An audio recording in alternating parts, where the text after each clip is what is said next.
I want to open up with 2nd Ezra chapter 14. We're going to start at verse 1. 2nd Ezra chapter 14 and verse 1. And it came to pass upon the third day, I sat under an oak, and behold, there came a voice out of a bush over against me, and said, Esdras, Esdras. And I said, Here I am, I, Lord. And I stood up upon my feet.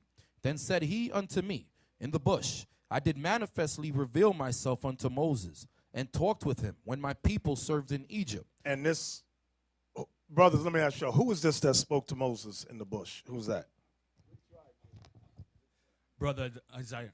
Isaiah? Yes. Okay. It's in 1 Corinthians 10, 1 down, I think. Okay, let's read that. Let's read that. 1 Corinthians 10. Read 1 to 3, I think. Very good. Moreover, brethren, I would not that ye should be ignorant how that all our fathers were under the cloud, and all passed through the sea, and were all baptized unto Moses in the cloud and in the sea, and did all eat the same spiritual meat, and did all drink the same spiritual drink. For they drank of that spiritual rock that followed them, and that rock was Christ. Now, that's good. I like that. That's good. But I want the one in Acts. Give me the one in Acts. Acts 7. And verse 35. Acts, So it was Christ during that time, but watch what Acts says. Acts 7, verse 35. This Moses whom they refused, saying, Who made thee a ruler and a judge? The same did God send to be a ruler and a deliverer, but by the hand of the angel which appeared to him in the bush. Y'all see that? So the angel that was in the bush was Christ. The angel, the word angel just means messenger. That's what it means. The messenger that was in the bush was Christ. So now, go back to 2nd Ezra, please. Chapter 14 and verse 3, I think you're in. 2nd Ezra, chapter 14 and verse 3. Then said he unto me, In the bush I did manifestly reveal myself unto Moses, and talked with him when my people served in Egypt. And I sent him, and led my people out of Egypt, and brought him up to the Mount of Sinai, where I held him by me a long season. Stop. Brothers, raise your hand if you know the answer. What is the long season? Let me hear this brother right here with his hand up. Yeah, you. Put your hand back up. Yeah, you. Yep. Brother Moses, Brother Moses. 40 days and 40 nights. Right, 40 days and 40 nights. Very good. Read on, Captain Isaac. Verse 5. And told him many wondrous things, and showed him the secrets of the times and the end. He showed Moses the secrets of the times and the end. Go ahead. And commanded him, saying, These words shalt thou declare, and these shalt thou hide. So these words, some words were declared clearly, and others was written in parables. That's what it means. Go ahead. And now I say unto thee, that thou lay up in thy heart the signs that I have showed, and the dreams that thou hast seen, and the interpretations which thou hast heard. For thou shalt be taken away from all. And Now I want y'all to see this, that thou lay up in thy heart the signs that I have showed and the dreams that thou hast seen. I want y'all to understand that. So when God gave Moses the understanding from Genesis, remember Moses wrote the first 5 books. He wasn't just telling Moses, and then Adam was created, and then Eve was made. He showed Moses. He didn't just talk it to him. He showed it to him. What's more proof of that? Give me that scripture in Matthew. You know what I want? The Transfiguration. Matthew 17, verse 5. While he yet spake, behold, a bright cloud overshadowed them. And behold, a voice out of the cloud, which said, This is my beloved son. No. Read above it when they saw who he was talking to. Verse 1. And after 6 days Jesus taketh Peter, James, and John his brother, and bringeth them up into an high mountain apart, and was transfigured before them. And his face did shine as the sun, and his raiment was white as the light. And behold, there appeared unto them Moses and Elias talking with him. Now, did Peter, James, and John ever meet Moses and Elijah? So how did they know that was them? The Lord has showed him in the. You ever have a dream, and you know who the people are, for some reason. You can identify people in your dreams many times. So the Lord was showing Peter, James, and John, Moses, and Elijah talking to Christ. Showed it to them. So go back to Esdras. That's all I wanted. They caught it. Who doesn't understand what I'm saying? Raise your hand. Okay. You don't get it? Who don't get it? He showed them. He says, so in their minds, the Lord said, this is Moses, this is Elijah. Like the bishop said, did the brothers meet Moses and Elijah? No. So how would he know that was them? The Most High told him that's who it was. That's what he's saying there. Exactly. So when we go back to 2nd Ezra 14. 2nd Ezra 14, verse 8. That thou lay up in thy heart. Yeah. I'm sorry. That thou lay up in thy heart the signs that I have showed, and the dreams that thou hast seen, and the interpretations which thou hast heard. So when we get to the wilderness, what's what I want all of y'all to understand? Christ he ain't just going to talk to us. He's going to show us. Everybody, well, I want to know what the missing books about, what happened there. Don't worry about it. You just make it to the wilderness. The Lord going to show us all. He's going to show us everything from the time of creation all over again. He ain't going to be talking. He's going to show us. Just saying the way Esau shows us things on their TV, the Most High is greater than that. He said, I'm going to show you the deliverance from Egypt. I'm going to show you what Samson did. And you're going to see the face and go, oh, that look like brother so-and-so. Yo, that might have been, that's you. We're going to see it. We're going to see all the forefathers, foremothers, and what they went through. Y'all got to catch the deepness of what the bishop said when he went to Matthew 17. He first pointed out that the first 5 books was recorded, let me put it that way, was recorded by Moses. That means all of the information that we know in Genesis all the way up to Deuteronomy, the Most High gave him that on that long season. Think about how he had to show Moses about the birth of Esau, for instance, because we wouldn't know about that. Think about how he had to show him the flood, because we wouldn't know about that. All of the information about Jacob, Arphaxad, Peleg, all of Joktan, all them names that reading about the Tower of Babel, none of that stuff will be known to us. The Most High gave Moses that information to write that down. Think about how heavy that is. Exactly. We don't. Verse 9. For thou shalt be taken away from all, and from henceforth thou shalt remain with my son, and with such as be like thee, until the times be ended. Now, I want you to go to Deuteronomy 34, I think. Deuteronomy 34, verse 4.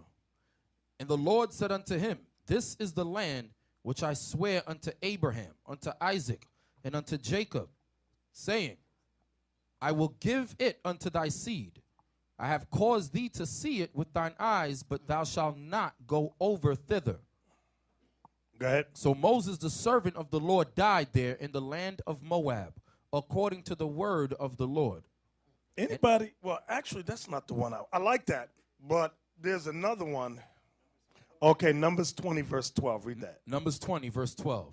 And the Lord spake unto Moses and Aaron, because ye believed me not, to sanctify me in the eyes of the children of Israel. Therefore ye shall not bring this congregation into the land which I have given them. That's what I wanted right there. Now, it's the same thing as Deuteronomy 34, but it tells you the reason why it is. How come Moses did not bug out and get angry? All that work Moses did, the Lord said, because you didn't sanctify me, you're not entering the land. It's not a hard question. One hand. 2, 3. And let me see who have not I heard from before. The brother with the purple on around his arm. Yeah. Him. Let me hear him. Yeah. Give me your name. Shalom, Bridget. Shalom. Brother Adriel. Brother what? Adriel. Adriel? Yes, sir. Okay. All right, it's because the Most High already showed them everything, so he knew that they was going to return there one day again. Very good. Moses didn't bug out. He had already seen that he wasn't going to enter the land during the 40 days and 40 nights. He saw that he was going to die before they entered into. He saw it already. Right, and wrote it down. So I'm going to die over here. And Then I'm going to be, during the time of Christ, I'm going to come down during the transfiguration and talk with him. Then I'm going to be resurrected in the last days. So Moses saw the rest, so he didn't bug out. We bug out. Lord, Moses did all that great work. Lord Jesus, why? Moses saw it all. He saw the second coming of Christ, all that. So Moses was good. So, give me Deuteronomy 33. Let's see some things Moses spoke about. Deuteronomy 33 and verse 13. Deuteronomy chapter 33 and verse 13. So this is some of the things that Moses saw. Come on. And of Joseph he said, blessed Well, of... jump up above that. Jump up above that. It might be verse 1. Let me hear verse 1. Deuteronomy 33 and verse 1.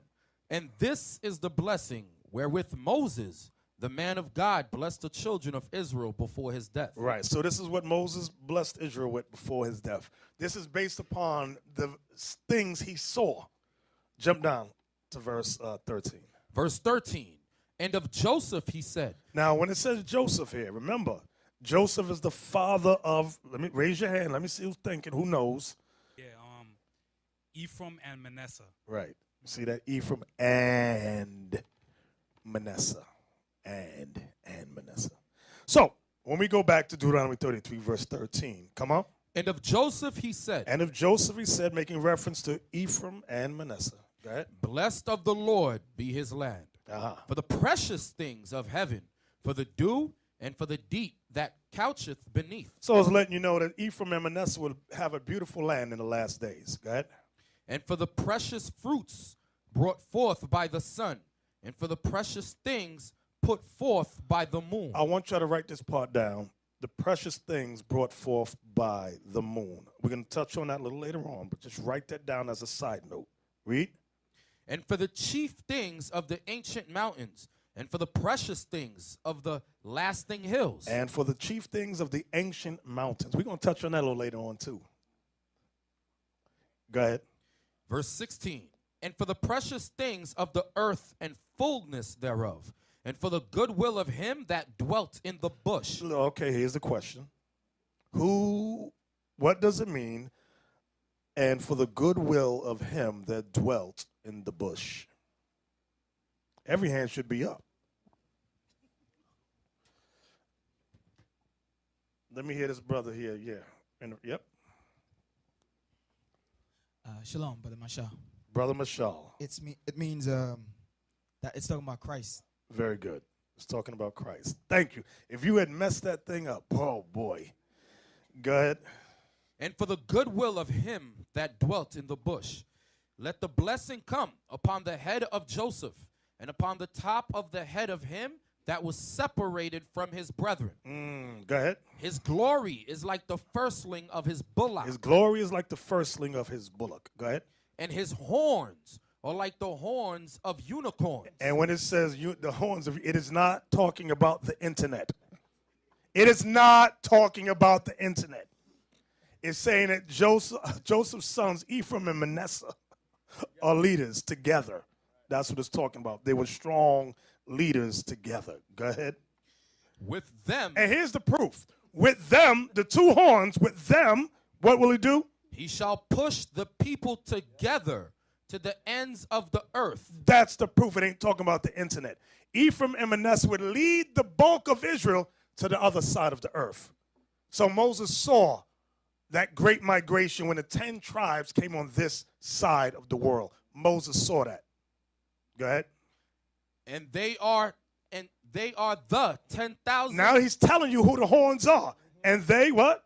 Are the 10,000s of Ephraim, and they are the thousands of Manasseh. Those are the two horns. It is not talking about the internet.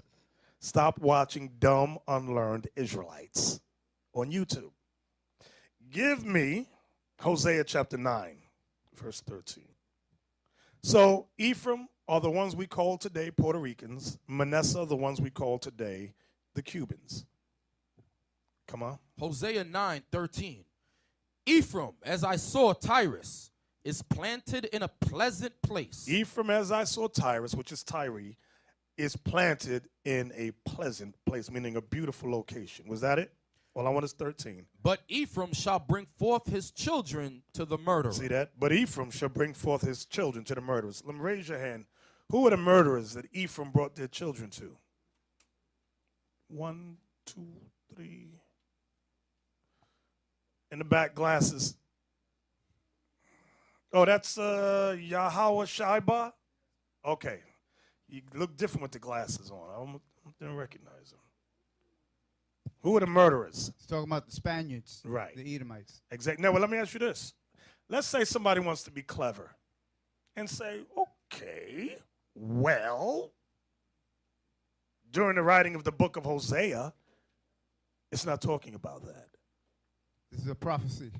Okay, it's a prophecy, but did it occur any time else? No. Have a seat.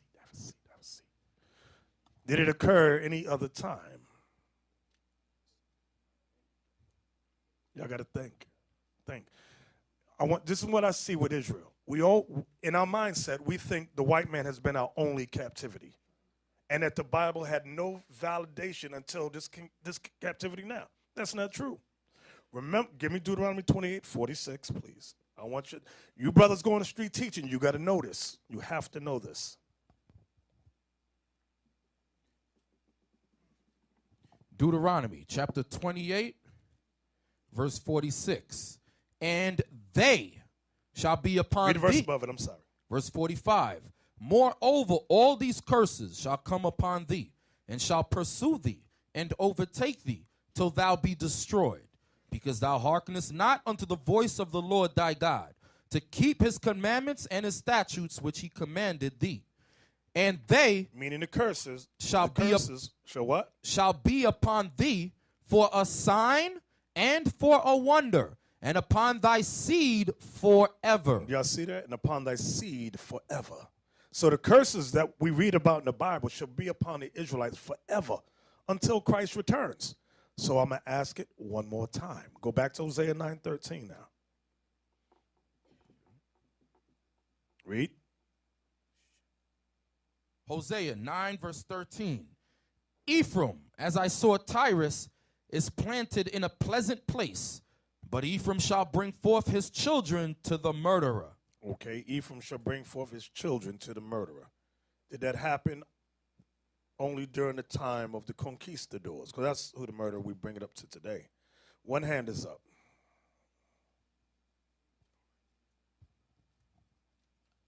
That happened to. Who are you? Masha. Mashal? Masha, Brother Masha. Oh, Mashal. Yeah. Okay, you know I got a short-term It memory. happens during the Assyrian captivity as well. The Assyrian captivity. Very good. During the Syrian captivity as well. I want y'all to remember that. Captain Isaac, jump down to verse 17. Verse 17.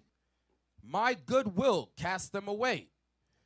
My God will cast them away, because they did not hearken unto him, and they shall be wanderers among the nations. And they shall be wanderers among, it lets you know that Ephraim and the 10 tribes, there's remnants of them that are wanderers among the nation. Let me see who's thinking. What precept is that? What precept could you go to where it says they shall be wanderers among the nations? John 7, verse 35. That's good. I like that. But I want, stay right there. That's good. Give me one in Deuteronomy. Deuteronomy? Yep. I don't have one. Okay. Oh, yeah. Okay, go ahead. Deuteronomy. Who are you?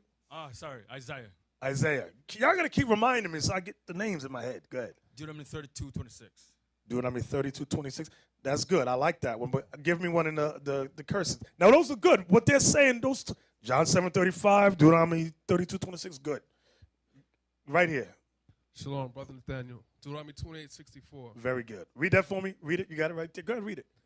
And the Lord shall scatter thee among all people, from one end of the earth unto the other. Right.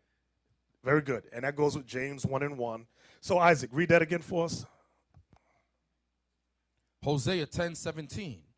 Hosea 9. Hosea 9:17.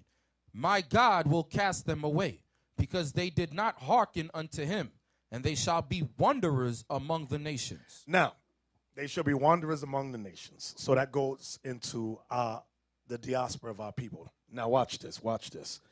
Give me, before I jump, let me see if I wrote it down somewhere. give me the article about political scientists. Political science. Pay close attention. Okay. Isaac, can you see that? Can you read this for me? Yes, sir. University of Hawaii's news. Political scientist rebuts myth of Puerto Rican natives' extinction. Because there was a myth for a short time that the Boricua Indians had been extinct, which is ridiculous. Wait, let me ask you a question. How do we know, listen, brothers, y'all on the street teaching, how do we know races have not been extinct on the earth? What scripture would y'all go to? Let me hear it.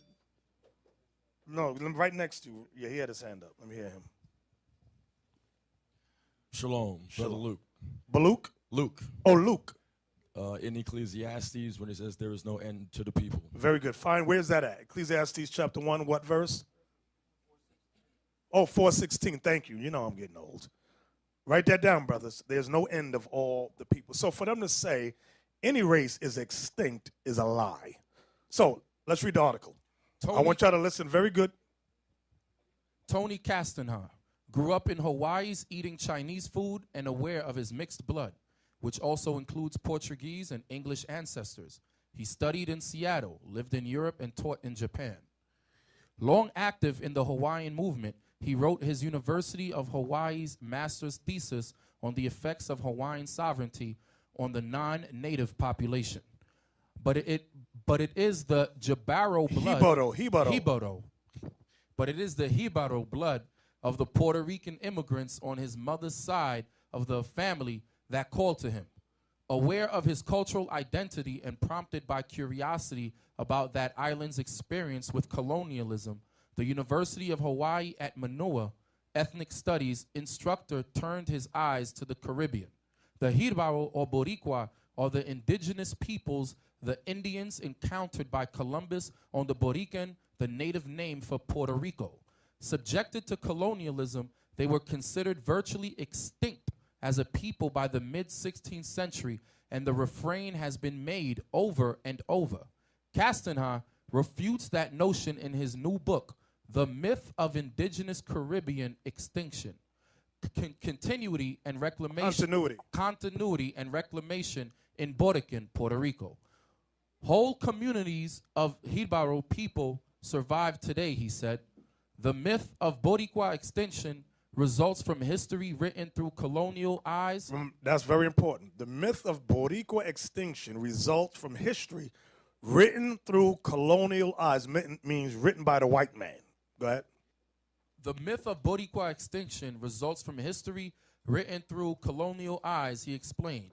Castanha used ethnographical data, turning to family histories gone underground and accounts gathered from artisans, academics, activists, cultural practitioners, elders, campesino farmers, curandores, healers, and espiritistas, shamans. The book, which draws on his research as a UH Manoa doctoral student in political science, documents 5 centuries of remarkable resistance and cultural continuity. Now listen good to this paragraph. I look at the cultural continuity of people in Puerto Rico, he said. People practice old traditions in agriculture, such as planting by the moon. Stop. What is that? What verse is that? We read it today. Only one hand is up. All right, we got 3. Okay, let's go in the back. Let me hear somebody back there. Hey, shalom, Bishop. Shalom. This is Soldier Aaron. Deuteronomy 33 and 14. What did it say? What did it say, Aaron? It's the prophecy on the moon. What did it say? And for the precious fruits brought forth by the sun, and for the precious things put forth by the moon. Very good. That's what that's going into. Such as planting by the moon. I remember at the old school, I remember my shah used to always say, if you want something to grow, plant it when the moon comes out. He said when the full moon comes out, which is, as we know now, is the new moon. He used to always say, I didn't get it then, but now in my old age, I understand. Captain Yash was upset at the way you're pronouncing Hibaro and the other Spanish words. So go back to that paragraph. I look at the cultural continuity of people in Puerto Rico, he said. People practice old traditions in agriculture, such as planting by the moon, mixing different plants and planting in mounds, as well as spiritual practices and use of medicinal plants. Indian words persist in the names of places, foods, and plants, and Indian accents prevail in many Spanish words spoken. I've made many trips to Puerto Rico. I feel a strong cultural connection. I'm mesmerized.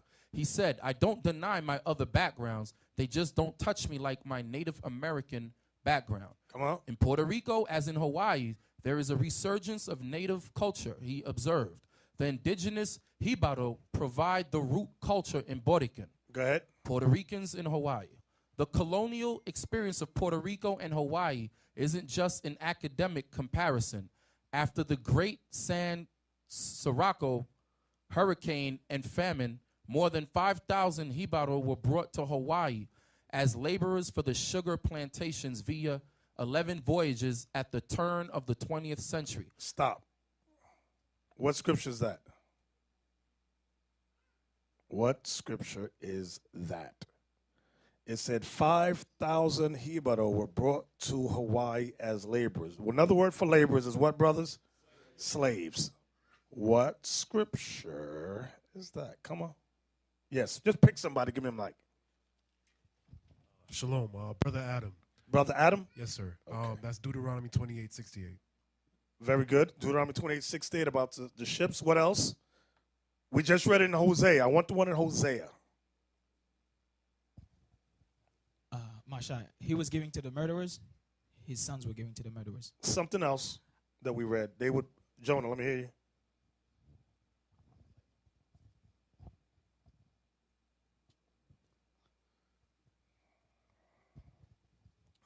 That's Hosea 9:17.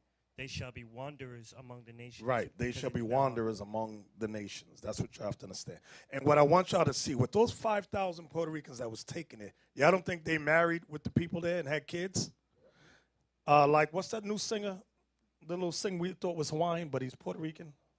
Bruno Mars. Bruno Mars. Because a lot of times we be on the street, no, you're not Israel. You're not. We got to stop telling people they're not Israel. Let them say they're not Israel. Just teach the history, teach the Bible.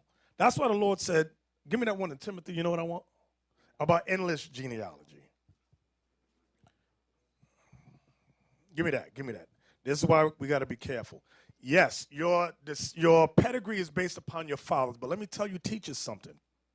How many of you can go back 3 or 4 generations? Not a lot of you. Some of you don't know your fathers.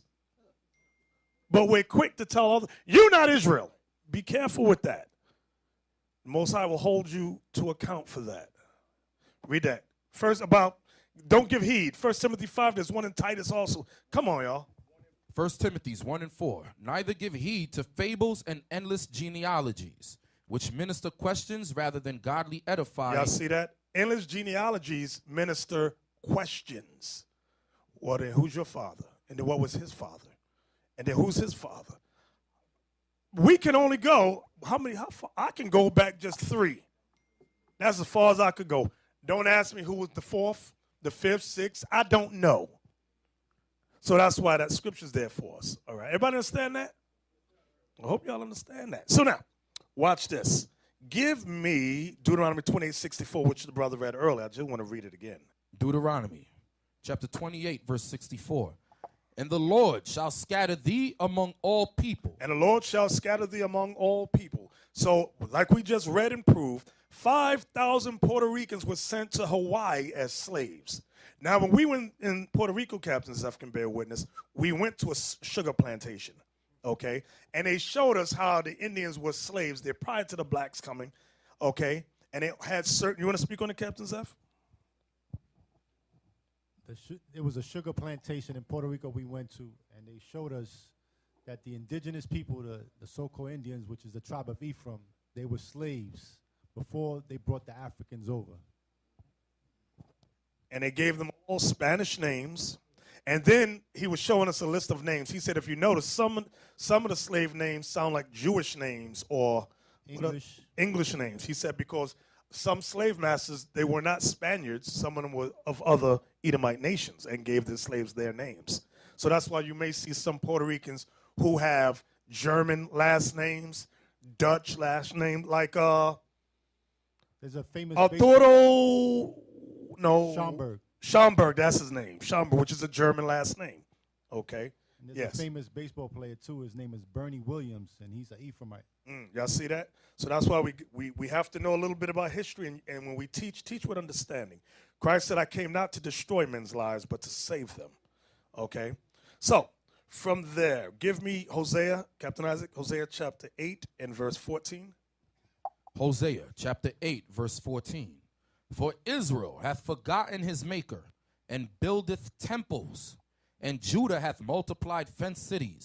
But I will send a fire upon his cities, and it shall devour the palaces thereof. So you see there where it says Israel hath built temples. Go, give me the next article. The pyramid, I'm sorry, hidden pyramid. Okay. So this is a temple. Okay. Hidden pyramid found in, I don't know how to pronounce it, Jayuya, Puerto Rico. Excuse me for my bad pronunciation. You know, you Puerto Rico always make it seem like they're exclusive with Spanish. And all the other Spanish-speaking brothers be saying that the Puerto Ricans got the word Spanish. Be all broken Spanish, all jacked up. When y'all see the video, you got Captain Aparm and Captain Joshua teaching going, ¿cómo se dice? What's the word for car? Carro. Yeah, carro. You watch, and they be quick to try to correct somebody. Read that. Read this article. No, I want to read the words. Reputable news source. A man found what seems to be an Aztec pyramid while he was looking for carambolas in the Caruya jungle. According to him, the structure measured about 3 stories high, but it is estimated that half of the structure is still buried underground. So half of the structure is still buried underground. Go ahead. Archaeologist Chio Pagan commented that the find will rewrite the island's complete history. Y'all see that? Archaeologist Chio Pagan commented that the find will rewrite the island's complete history. Because when you really look at the Taino Boricua history, it's very little. It just starts with slavery. And even when you compare their history with the Aztecs and the Mayans, you can see that they had history pre-Columbus. But with Puerto Rico, it's like they were nobody before Columbus. But with this find, it proves that they had a history prior to that, although we already knew that. Go ahead. Right now, there is a dispute on who will take over the archaeological dig. What white man's going to take it over? Go ahead. Since hundreds of unemployed Puerto Rican archaeologists fight over the priceless find. Now, we met an archaeologist, Rainiel Rodriguez. Yes, we did an interview with him. We're going to show you pictures on him. Go ahead.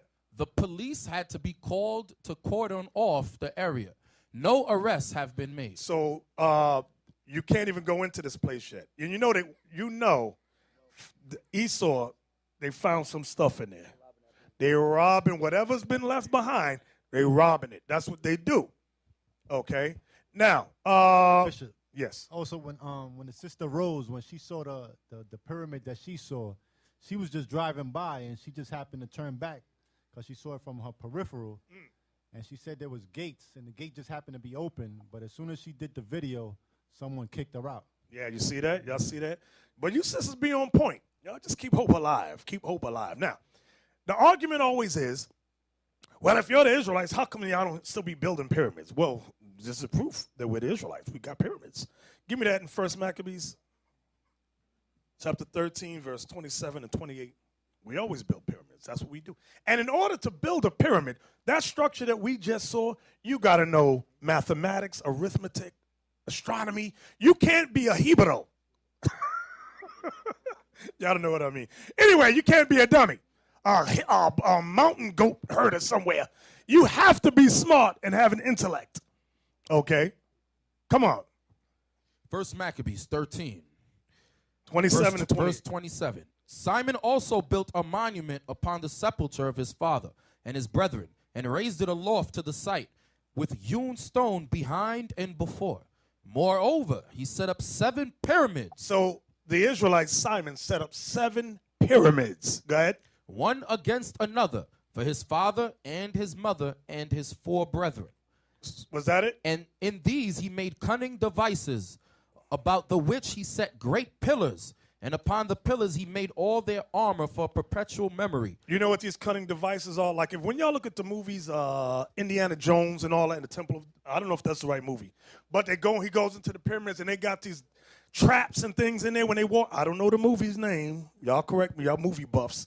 But you go in, they got these devices set up that if you stand on this, the rock goes down and something comes out the wall and jacks you up. Y'all know what I'm talking about? Yeah, thank you. Cunning devices, that's what Simon was creating in these pyramids. Cunning devices. And you know, Esau obviously destroyed them things to the ground. Give me Exodus chapter 1, verse 11. Exodus chapter 1, verse 11. Therefore they did set over them taskmasters to afflict them with their burdens. And they built for Pharaoh treasure cities, Pithom and Ramses. So Pithom and Ramses are located in the Valley of the Kings, where you have what's called temples. What another word for temples are pyramids. That's what they have there. So who built them? Israelites. Okay, we built most of those things in the Valley of the Kings, and those things you find Puerto Rico, as we have now discovered, Central and South America, and parts of Mexico. So it's letting you know, though the fact that it ties back to Egypt lets you know those are Israelites. Everybody understand that? So now watch this. Give me, what do I want now? And you know what, Captain Isaac, you said something when we were discussing with the professor, Rainiel Rodriguez. He said, Isaac said, go ahead, tell him what you said. Well, basically I said if all of these pyramids and all of these stones were Hebrew writings, Phoenician texts, they're all being found where? Mexico, Venezuela, Peru, Puerto Rico, right? But the so-called Jewish people, you'll never find none of these stones coming up in Poland, Czechoslovakia, Hungary, Russia. You'll never find that over there. Why is that? Because they're not the Israelites. That's why. Exactly. All praises to the Most High. That was a good point. I love that point. Give me Hosea chapter 3. You know, all these nations, man, that you know, like Psalm 83 said, I mean, there's a conspiracy against the Israelite. Even though when we come out, we showing true histories, we showing truth about our people. There's always like a few bones that throw out here. You understand? You just said these people is no more. But how the hell they was brought up in cargo slave ship to other land, to other countries. But there was no more. You understand? Esau forcing us to do to research the histories. You understand? But he will hide the true history, just giving it to his own elite people. But us, he will giving us the water, the how you call it? Yeah, watered down. You understand? So we have to be very mindful. Okay, read that for me, Captain Isaac. Hosea 3 and 4. Hosea 3 and verse 4. For the children of Israel shall abide many days without a king, and without a prince, and without a sacrifice, and without an image. Oh, that reminds me. Read the first part of that again. It just popped into my head. For the children of Israel shall abide many days without a king. Many days without a king. Now, give me Deuteronomy 28. This is for the stupid, what do they call themselves? Christian apologetics. The pathetics. Alt-right Christian apologetics. The alt-right Christian apologetics. That's their name. Give me that. You know what I want? Deuteronomy 28 about, yeah. Verse 36, yeah. Deuteronomy 28:36. The Lord shall bring thee and thy king, which thou shalt set over thee, unto a nation which neither thou nor thy fathers have known. Listen good. These dumb alt-right Christian apologetics tried to use that to go, so who was the kings in Israel during the transatlantic slave trade? Huh? See, we proved them wrong. Then you got all these stupid Edomites going, can. Yes. No.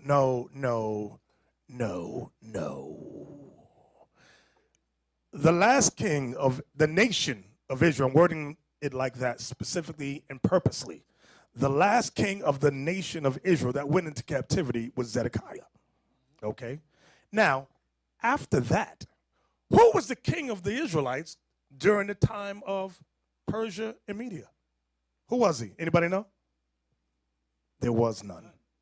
Who was the king of Israel during the time of the Greeks? There was none. Who was the king of Israel during the time of the Roman captivity? There was none. He wasn't set up as the king. Thank you, Jonah. We appreciate you, but. So, Deuteronomy, what I want y'all to see about Deuteronomy, the 28th chapter, sometimes it applied during certain captivities, other times it did not. For example, when you read Deuteronomy 28, verse 51, let me hear, about the siege. Yeah, I got you. Verse 52. Deuteronomy 28:52. And he shall besiege thee in all thy gates until thy high and fenced walls come down. Read. Wherein thou trustest throughout all thy land. And he shall besiege thee in all thy gates throughout all thy land. Listen good. Which the Lord thy God hath given thee. Read. And thou shalt eat the fruit of thine own body, the flesh of thy sons and of thy daughters. Stop. That happened twice. I'm going to see who know the history now. When are the 2 points in history that happened? Okay, right there. Yep. Shalom, Brother Ariel. Brother Ariel. Yes, it happened once during the Romans when Titus came and besieged Israel. Yep. And the other time was during the Babylonian captivity. Very good. Very good. So the 2 times it happens during the Babylonian captivity and the Roman captivity in 70 AD. That didn't happen during the Persian Median captivity, nor the Greeks. So now, now you alt-right Christian apologetics? Now what? Don't try to convince an Edomite. This is not their book. Their job is to try to go against God's word because they hate the one true God. And they hate us as a people. Understand that. Keep that in your minds. Now, give me, where were we reading before? Hosea 3 and 4. Let everything else go, Captain. Hosea 3 and 4. For the children of Israel shall abide many days without a king, and without a prince, and without a sacrifice, and without an image, and without an ephod, and without teraphim. What is teraphim? Teraphim. Look it up over here. Teraphim. Show them how to spell it. T-E-R-A-P-H-I-M. Now I want that top one that you got right there. Small images or cult objects used as domestic deities, or oracles by ancient Semitic peoples. Now, give me the photo. I'm going to show you an example of a teraphim, an object, a small image. This, zoom up close. This was the interview that Captain Isaac, Captain Joshua, myself, and Captain Arparium and Captain Zeph had with Rainier Rodriguez. Zoom in on the object in his hand. Can you? This is what is called a teraphim. Now, if you can't get too close, but it has Hebrew writing on it, and it has a face on the front. Okay, that is what is called teraphim. How many of you saw the movie Gladiator? Remember, he has small objects, those little rock dolls. That would be called teraphim. Like what we got, like what we give our kids today, those little dolls and things, that would have been called a teraphim, meaning little small objects. Sometimes the object represented someone in your family, like this is in honor of my grandmama, she died, such and such. This is in honor of my auntie, she died. And you would have her name scribed on it, written on it. Today, we also have, it's technologies and whatever, you got pictures now. You got Captain, let's say I wanted a teraphim of Isaac or Joshua, and we didn't have photographs. I would carve something and say, put Isaac's name on it, or put Joshua's name on it, and that would be a teraphim to remind me of them. Everybody understand that? Go back now to the scripture, Hosea 3 and verse 4. Hosea 3 verse 4. Oh, so now another thing he said, I don't want to forget this. He said there were 800 findings. 800, correct? And they were taken by, most of them, not all of them, were taken by Britain. Who else he said? Britain, I think some went to Spain as well. Britain, Spain, and somewhere else he mentioned. Right, they left him with maybe 10 or something like that. He got about 10. But he said nobody wants to confirm the authenticity of those objects or disallow or say that. He said because if they admit that those are authentic, that means the history of Puerto Rico will change forever.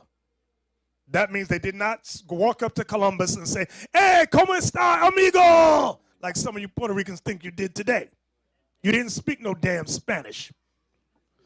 So the rock shows you the language they spoke. He said it was an ancient Semitic language. You know, he said he's not political nor is he religious, okay? He just wants one of these quote unquote what was the word? Reputable. What was it?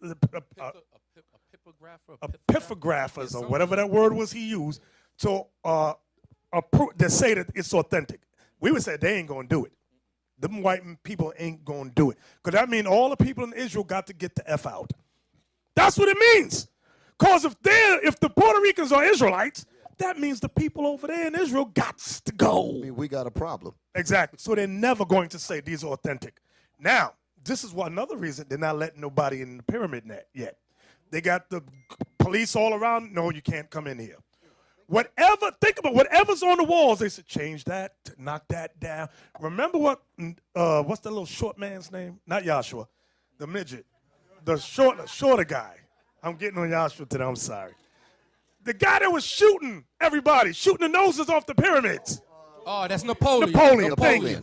He said, they're black. We got to disprove that. Shoot the nose off. Aim, ready, aim, fire. Boom. Blew the noses off. So that's why Esau says Egyptians were white people. If they had left the noses there, you would be more so to identify that they were black. You know how many Edomites to this day believe the ancient Egyptians were white folks? It's like, are you stupid and retarded? Egypt is where? It's in Africa. Oh, that leads me to the next thing. I don't know if I showed you the video. I showed some of y'all the video. I showed you, Zeph. Was that it? Yeah. Huh? Yeah, we saw it in Puerto Rico, right. Remember, you could walk from Israel into Egypt, right? So where is Israel? Israel's in Africa. Esau put the term Middle East so that when you think Israel or Egypt, you think Arabs or white folks. It's a mind game. There was no term as Middle East ever. Esau, to make this the term, they're all going to go with it, teach it in the school system. So now you say, where's Egypt or Israel? Middle East. But when you look on the actual map, it goes Israel, Egypt, then I forgot what's under Egypt, Sudan, it's Libya, it's all connected. Remember, Israel was in a land of who? Canaan. That's Ham. That's Ham. That's come. Why they say come? Spitting all on the mic. Come. So these are the things we really got to recalibrate our thinking. Esau has done a job on everybody. They the devil the Bible speaks of. Now, give me the next article about the Taino Indians. Okay, let's go down. Now, Captain Aparim has a book that explains the word Taino is more of an adjective, and it meant something. What was it, the meaning he was showing us? I used to know, I just don't remember the second. Good people? Buena gente. Buena gente, okay. And Boricua was a Hebrew word that meant brave, noble lords. He got the book. Okay, Taino, where do I want to get to in this part? Go to when the time came for Columbus. Go down. I don't want to read all of this. When the time came for Columbus. Keep going. Okay, right there. I'm going to start here. Captain Isaac, can you read this for us? When the time came for Columbus to return to Spain, he did not have nearly enough gold to pay for his expedition. So he had his men round up 1,000 of the very biggest and strongest Taino. They found they could only fit 500 of them in the stinking holes of the ships. So Columbus took those 500 aboard to be sold at the slave market in Seville to raise money to repay the king and queen. And he gave the other 500 Taino to Spanish colonists. Over 250 of the Taino died en route to Spain, and their bodies were tossed overboard. This is Deuteronomy 28, verse 60. So that's why y'all keep listening to some of these dumb black Hebrew Israelites that say the Puerto Ricans didn't go through the slave trade like we did. Yes, they did. Then shut the hell up. and learn history. Just be quiet. Shh. Don't talk. Don't ever talk again. You don't know anything. Be quiet. Cállate la boca.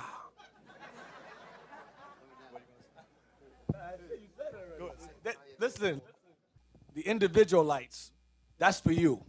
That is for you, because they keep denouncing Northern Kingdom all the time. It's too many facts there for you to be this stupid. It's ridiculous. They were put in slave ships and tossed overboard just like the so-called Negroes are tossed overboard. That's why the sharks would follow the ships and change the damn sharks, would change their routes to follow the ships, to eat the bodies off the ships. And you don't think that while they was in Spain as slaves, that you don't think they multiplied? You know, brothers from the UK went. Tell them what happened. The brothers went over there to Spain to hand out flies and so forth. And what did they discover over there? They had like museums and so forth and different. They said there was thousands of Puerto Ricans there and Dominicans in Spain. So we got to go there, go teach. So they went there on a fly mission. Guess what? We going again, and we going to set up camp, boots on the ground, and blast them to hell and back. So see, there's so much history that America has a censored history. Take the mic from. Just read it. Deuteronomy 28:68. This is for the naysayers out there. Just want to rub it in your face. So it said they found they could only fit 500 in the stinking holes of the ships. So Columbus took 500 aboard to be sold at the slave market in Seville, Spain. Just read the scripture. Deuteronomy 28:68. And the Lord shall bring thee into Egypt again with ships, by the way whereof I spake unto thee. Thou shalt see it no more again. And there ye shall be sold unto your enemies for bondmen and bondwomen, and no man shall buy you. No man. Now, you know how they teach so-called Puerto Ricans how they're first and foremost Spaniard, no mestizo, then they're native, and then they're black. You heard that story before? Mm-hmm. They go, oh, well, Puerto Ricans make up 3 different nationalities. That's the lie. So this guy, this is a recent article. Go down. Indigenous Puerto Rico DNA evidence upsets established history. Because the established history is that they're first and foremost Spaniard, then native, then Negro, which is a lie. He says history is written by the conquerors. The native peoples of North America know this all too well, as they are still trying to bring the truth to light. Now their long-lost Caribbean cousins are beginning the same process. They're the same people. You know that. It's an uphill battle. Most Puerto Ricans know or think they know their ethnic and racial history, a blending of Taino, Indian, Spanish, and African. That's what they say. Students of the island's past have read the same account over 300 years, for over 300 years, that the native people and their societies were killed off by the Spanish invaders by the 1600s. So they say, see, they killed them off, so you guys are primarily Spaniards. That's what they teach them. It was always noted, though, how many of the original colonists married Taino women or had Taino concubines, producing the original mestizaje, I think, mixture, that when blended with African would produce Puerto Ricans. So that's, they would say, see, so you guys are us, you're Spaniard. Then you're native, then you're black. That was the order of operations at first. This guy goes, no, that's a lie. Those first unions, according to the conventional wisdom, meaning lie, explain why some Puerto Ricans have a little bit of native heritage. Mainly we are Spanish, we are told, with a little African blood and far away from Taino ancestry. But the order of that sequence will have to change.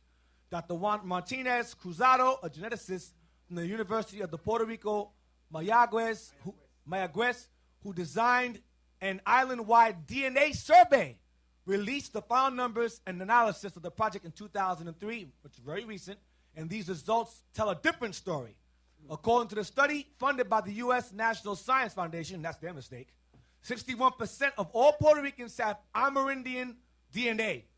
27, which would be Israel again, from the other side, Ephraim also, and 12% Caucasian. So they're primarily native, not Spaniard, native, Northern Kingdom. So the white thing is garbage. The whole white side is basically trash. It's a lie. It's the northern kingdom that was brought from the western coast of Africa. That was Ephraim from the coast of Africa, brought over, and the natives Ephraim was already over here. That's what they are. Primarily all Ephraim. No matter how light they are, how dark they are, they're primarily Ephraim. That's what he's saying here. All right? Exactly. Now, let's see what God says. Give me Hosea 7. Hosea chapter 7 and verse 8. Ephraim, he hath mixed himself among the people. Ephraim is a cake not turned. So the Lord is saying that Ephraim, read it again. Ephraim, he hath mixed himself among the people. So it's telling you history. Ephraim mixed himself amongst the people. Go ahead. Ephraim is a cake not turned. You're going to have Ephraim that's very light and very dark. Go ahead. Strangers have devoured his strength. Now that's the white man. Strangers have devoured his strength. Go ahead. And he knoweth it not. And Ephraim knoweth it not. Yea, gray hairs are here and there upon him, yet he knoweth not. Because these strangers started to change history. That's why most Puerto Ricans don't even realize they were slaves. They don't know no history. The strangers did that. The white man did that. When we were on a tour on the sugar plantation in Puerto Rico, you had a bunch of, I don't know if they were Puerto Rican. Who were the ones with us? Where were they from? They was Ephraim too? A lot of them didn't know nothing. Dumb as a rock. Okay, silly dove. Okay? So it's telling you that they mixed themselves. Now, the proof that they mixed themselves, give me another scripture precept for that. 1 Ezra 8 and 7. 70, I'm sorry. 8 and 70. And here's a question. Did this mixing of the nations with Ephraim start with the white man, brothers? No, started with the Assyrian captivity. They were doing that. Okay. Read that. 1 Ezra chapter 8, verse 70. 1 Ezra 8, verse 70. For both they and their sons have married with their daughters, and the holy seed is mixed with the strange people of the land. Y'all see that? And the holy seed is mixed with the strange people of the land. Go ahead. Was that it? And from the beginning of this matter, the rulers and the great men have been partakers of this iniquity. So now, yeah. Something wrong with your mic. You know that the history that they're showing you that these people been mixing from years. That's what God called them Gentile. Because when you lost your culture, what they're going to call you? Gentile. Because you learn the other people way. They cannot call you Israel. We don't know nothing about Israel. That's why these people have to understand. When you're looking at the study of Paul have to refer to the Israelite as Gentile. Because there was prophecy in Isaiah that was going to call Gentile. There was prophecy in Ezra that was going to call Gentile. So he cannot say Israel, but that was not the time for him to say Israel because everything go by time limit. That's why these dumb Israelites don't understand. And one time Paul could not say Israel. He have to refer to him as the Gentile. You understand? Yeah. Exactly. Go back to Deuteronomy 28:68. I got to bring this up for those dumb, stupid, alt-right Christian apologists. Whoever joins them, you're an idiot.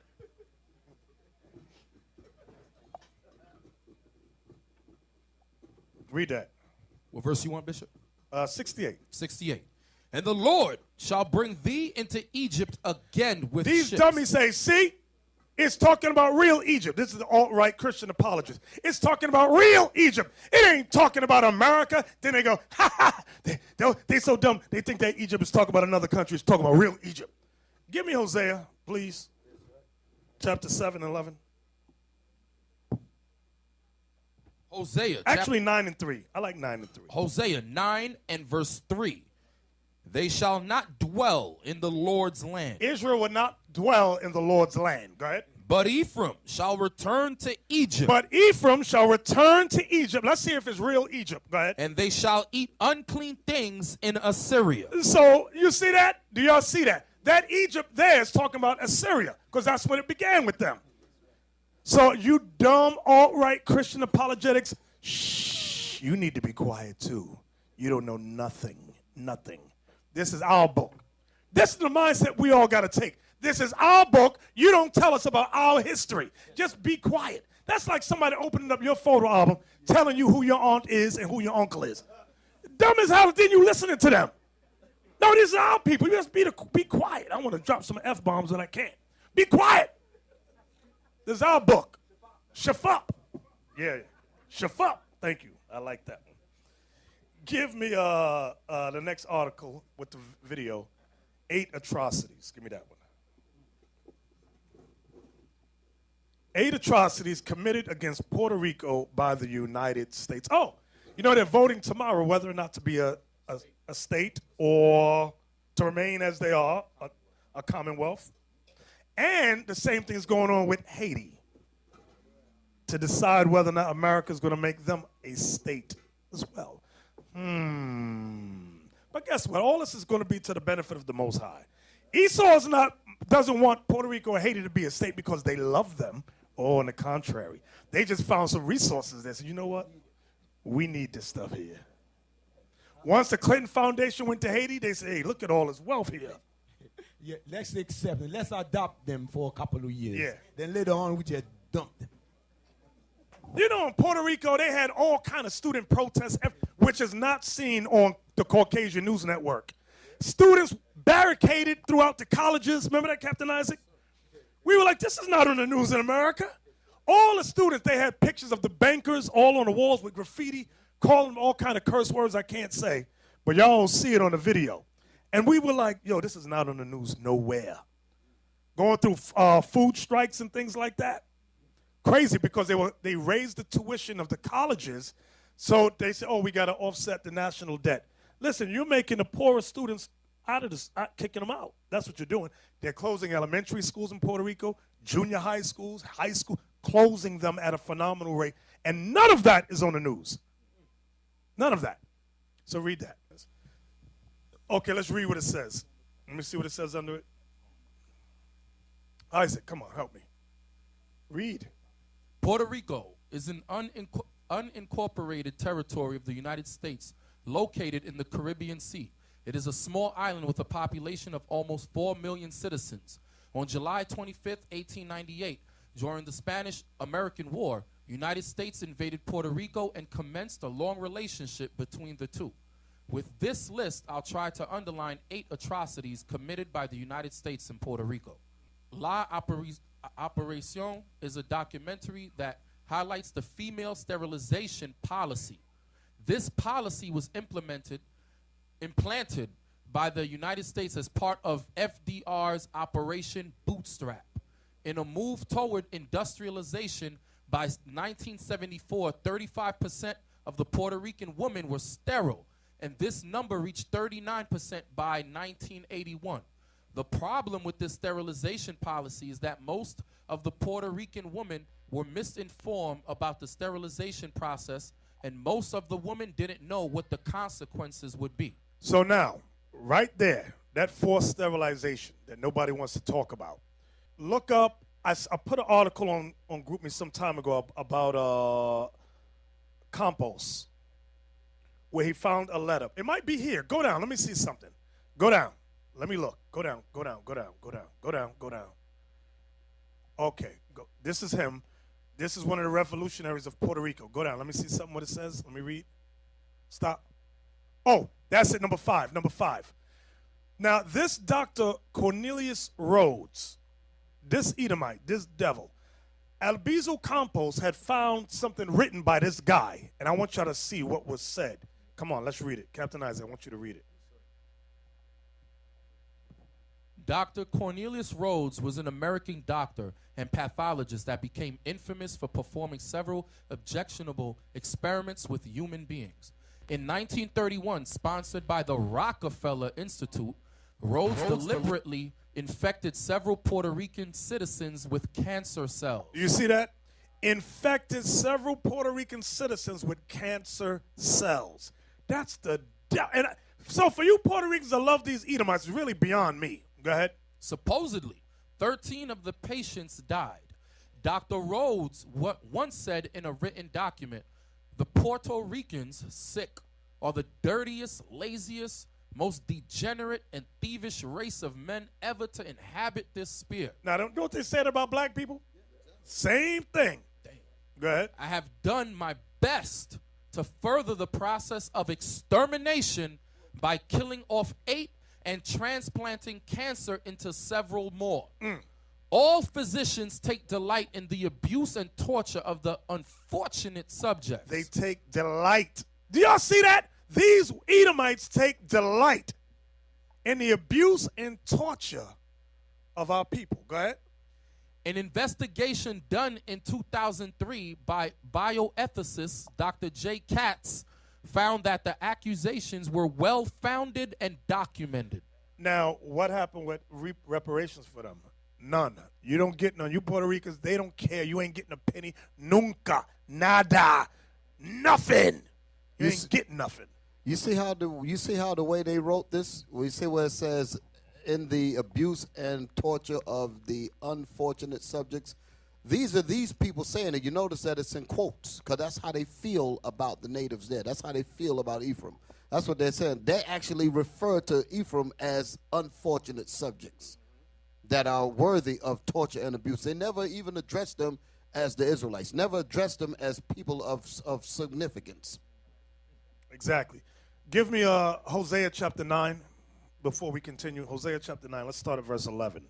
Hosea chapter 9 and verse 11. As for Ephraim, their glory shall fly away like a bird from the birth and from the womb and from the conception. Though they bring up their children, yet will I bereave them, that there shall not be a man left. Yea, woe also to them when I depart from them. So this is a prophecy of the Lord saying, I'm going to kill the children that these women bring forth in Puerto Rico.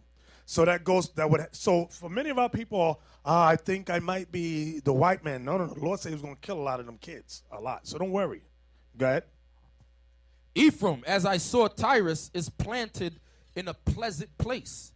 But Ephraim shall bring forth his children to the murderer. Give them, O Lord, what wilt thou give?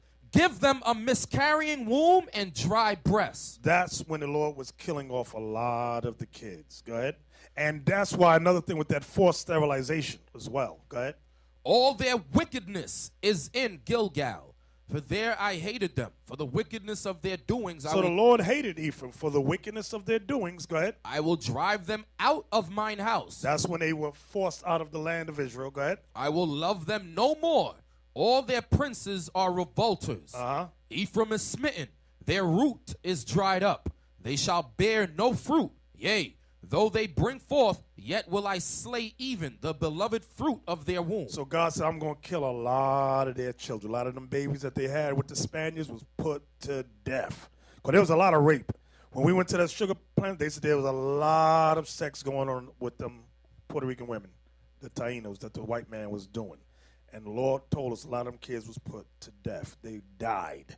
So now, don't worry about you being Esau. Get over that. Go back to that thing.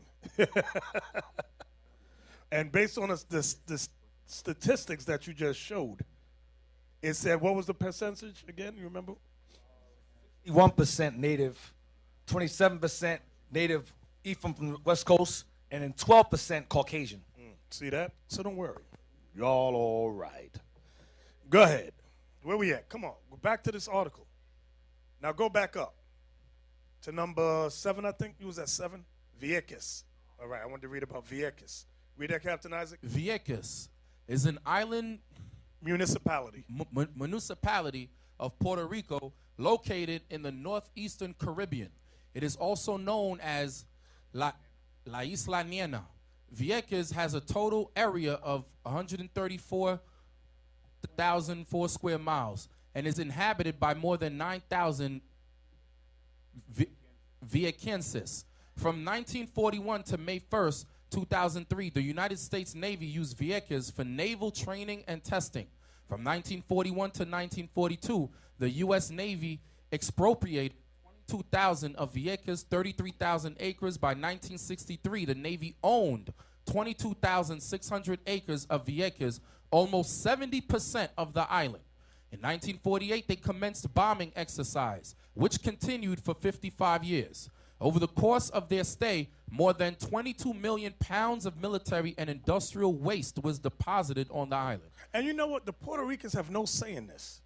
All those bombings, you know there's nuclear radiation over there. Give me the next number. Yeah. No, you're going back. Let's go. Yeah, Bishop, they also said the kids that raise up in the environment, they don't grow up like regular kids. There was a special on that. Okay, radiation experiments. Go ahead. Come on. Read this one. This is Pedro Albizu Campos. He was one of the great revolutionaries of Puerto Rico. And you know, I did a test in Puerto Rico. I asked the brothers, name me at least 4 or 5 Puerto Rican revolutionaries. Wait, let me do the test here. How many are here Puerto Rican? Raise your hand. Now ain't no Puerto Ricans in here? Raise your hand. Let me see. Hi. It's only 1 Puerto Rican. 2. Okay. Anybody else? Anybody else? You know there's more Ephraim in here than that. At the end of the class, brother say Ephraim, All right. and it be all over the place. Why ain't Abiel's So where they hand? at? Oh, I asked you in Puerto Rico. Okay, Joseph, stand up. Give us 4. Just give us 4. Okay, 2. Give me 2. Damn. All right, Brother Baruch in the back. You Puerto Rican. Name me 2 revolutionaries from Puerto Rico. Hey, you Dominicans, I see y'all laughing. We'll put it on you too. You're going to be sitting there going, But they know about those parades, though. Yeah, y'all know about the parades. So, now, Captain Isaac, can you put the link? Remember you sent me a link, and I want all of them to get it. I want them to get it. This is why, now, Isaac, I want you to get, now I got you doing 2 things. Hey, Shem, can you read for Isaac while he's doing that? I know, Captain Zeph, Shem, look at me. Read Deuteronomy 28, verse 64.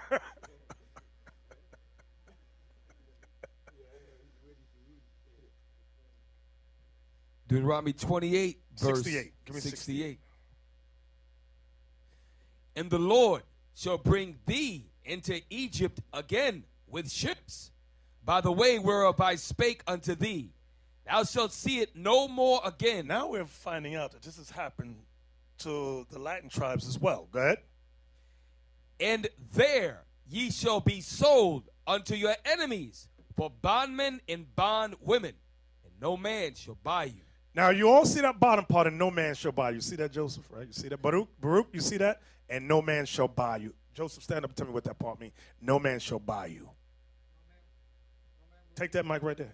No man will redeem you. Right. No man shall redeem you or save you.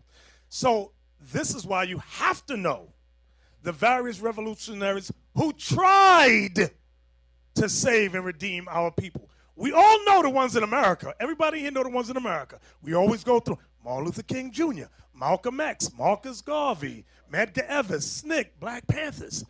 But when we in Puerto Rico now, they ain't thinking about Malcolm X and Martin Luther King. Who will you use to explain, and no man shall buy you? No man shall.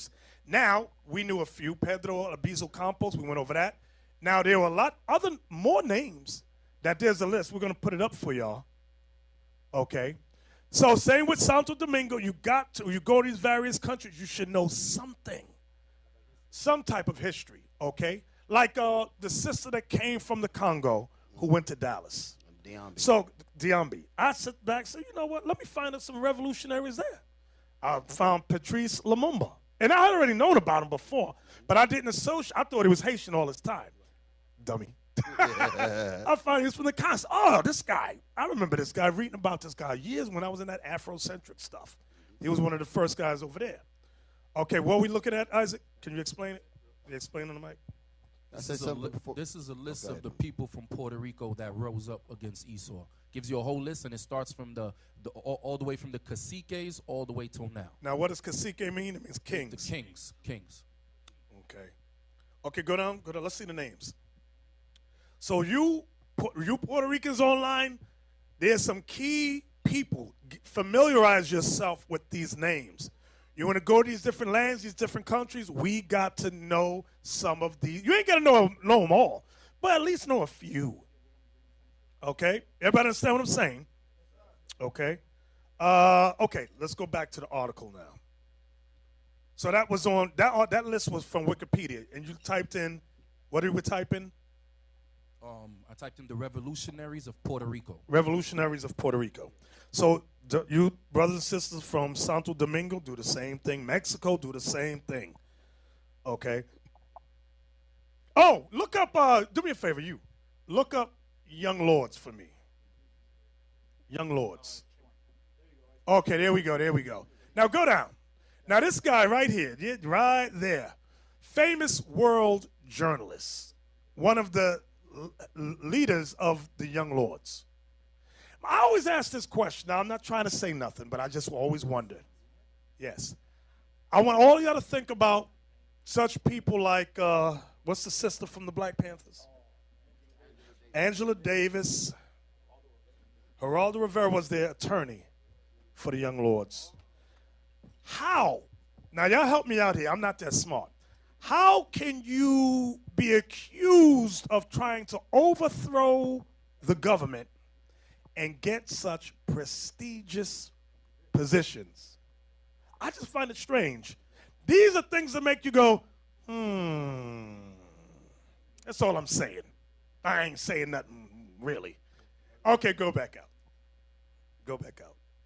Thank you, brothers, for help. Thank you. We appreciate y'all. Thank you, Abiel. We appreciate you. You know, Abiel and Officer, I don't know how many of y'all know Officer Amariah. He's Haitian.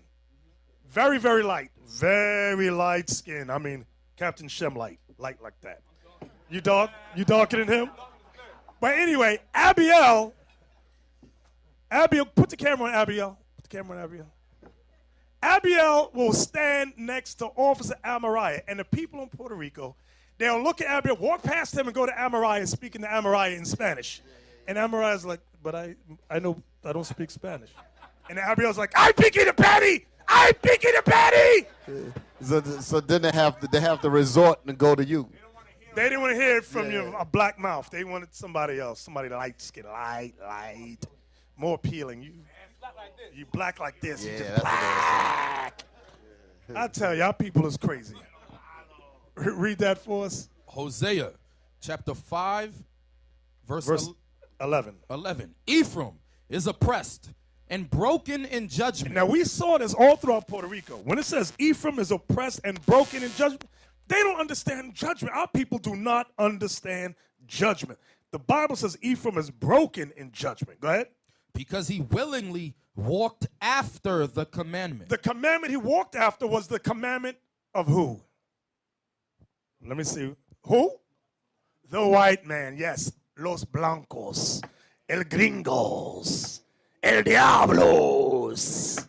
That's the commandment. That's why it says Ephraim is oppressed and broken in judgment because he willingly walked after the commandment.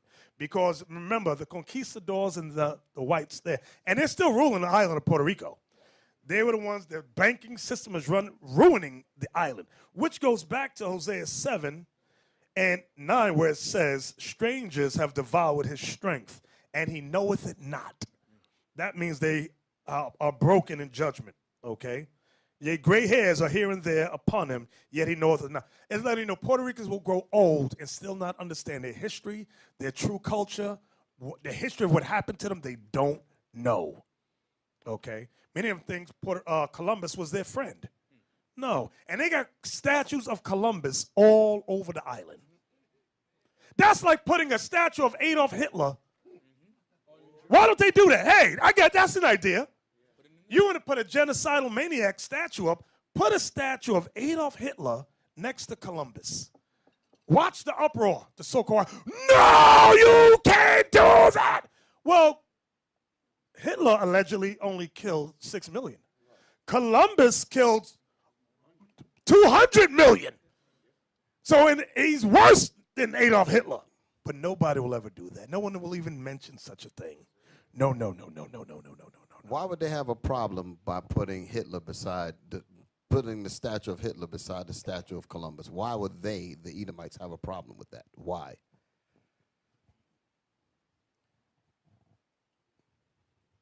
Whoever got their hand up. Right. And don't grab the mic if you're going to give me something that's far out in space. Give me something. All right. It's going to destroy the history that they made up with Columbus about how he found America, and it's going to destroy the fact of the brainwash that they have indoctrinated to us. Right. They're worried about the image of what it's going to put in your mind because they already know that Columbus is worse than Hitler. But we said, but we can't tell them that. And putting them statutes together would do that. Exactly. Okay. Give me Genesis 49. Hey, did we finish that article? Because you know I'll be rambling. I lose my train of thought. Did we go through that article? Okay, go back to the article. Captain Joshua, can you read that for us? Captain Isaac. Captain Isaac, I'm sorry. I'm sorry. Give me the one with the 8 atrocities. Yeah, I want Pedro Albizu. Write his name down. Write his name down. Pedro Albizu Campos. Now, there's another one that, let me see. I'm testing now. How many of you know the Puerto Rican revolutionary that just got out of jail? I know you know Captain Isaac. I'm talking about you Puerto Ricans. Yeah, I said Puerto Rican. My mama used to say that. I used to always correct her. She smacked me. It's Puerto Rican, man. I don't give a damn Puerto Ricans. How many of you know who just got out of jail? Somebody. Okay, nobody knows. Tag. It's all over the news. It's even on the Caucasian News Network, CNN. Ain't you Puerto Rican?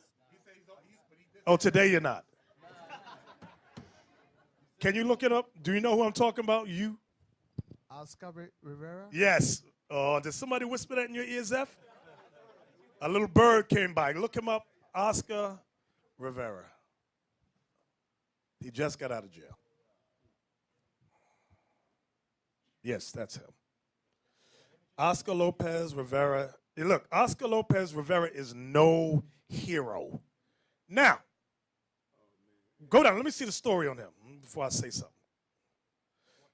Let me see the right there. Oscar Rivera Lopez. Click the Wikipedia. Yeah. Okay, born 1943 is a Puerto Rican activist. Can you read for me, Captain Isaac? Oscar Lopez Rivera is a Puerto Rican activist and militant who was one of the leaders of the Fuerzas Armadas de Liberación Nacional Puertorriqueña. Puertorriqueña. FALN. The acronym is FALN. Yeah, F-A-L-N. FALN.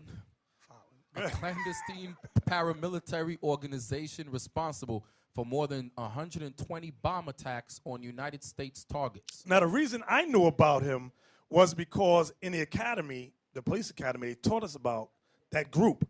There was a bag in front of one police plaza with a bomb in it. And an Edomite cop walked over. You know how sometimes you see a bag, you just, what's that? And it went boom and blew the Edomite's leg off. So that's how I knew about it. Other than that, I would have never known. So that's why in the patrol guy, they got something like, when you see something, do not kick it. Go ahead, read on. A fugitive since 1976 and indicted in 1977 and 1979. Lopez Rivera was arrested on May 29, 1981, and tried by the United States government of seditious conspiracy, the use of force to commit robbery, interstate transportation of firearms, and conspiracy to transport explosives with intent to destroy government property. Lopez Rivera maintained that according to international law, he was an anti-colonial combatant and could not be prosecuted by the United States government. On August 11, 1981, Lopez Rivera was convicted and sentenced to 55 years in federal prison. On February 26, 1988, he was sentenced to an additional 15 years in prison for conspiring to escape from the Leavenworth federal prison. The imprisonment of Lopez Rivera was opposed or supported by individuals and groups representing political, religious, and other constituencies. Some called him a terrorist, but others said he was a political prisoner. Several U.S. congressmen supported Lopez Rivera's release from prison. Now, you may or may not agree with his tactics of the alleged bombings. This is why I prefaced it by showing us the 8 atrocities committed against Puerto Rico. Remember the forced sterilization? Remember the implanting of the cancer into the people? There was a lot of things that this group, they knew about, and they were fighting against the white man, okay? Because there was nobody standing up for them to attempt to do anything. So although, like when we were in, remember we was asking the students, how far are you willing to go here in Puerto Rico because your schools are closing, your country's being sold out to by the white man. How far are you willing to go? I said, no, I'm not saying that we're going to make bombs. I'm not saying that. I didn't say that at all. Let's put that on tape. I didn't say that. But you need some leaders with some big balls, some cojones, some big mouth. And I do believe the CIA had infiltrated them while we were there. Because when you see the video, y'all see the white people in the back running their damn mouths. But anyway, he was one of the guys who got arrested in court, and he was not a crazy guy. He wanted the liberation of Puerto Rico. So remember that name, Oscar Lopez Rivera. Talk. Captain Aparium, they're sending me, so let me read what he's saying, in case I said something wrong. Hey, and when is Puerto Rican parade? I think it's on Sunday, right? Tomorrow. Yeah, Sunday. So he had supposed to appear at the Puerto Rican parade as a guest, you know, as the forefront for the parade. You had a bunch of donors that was and sponsors pulling out. I was like, listen, we ain't supporting Puerto Rican parade. So it's a bunch of craziness going on in the news and the media over this brother being released from prison. All right?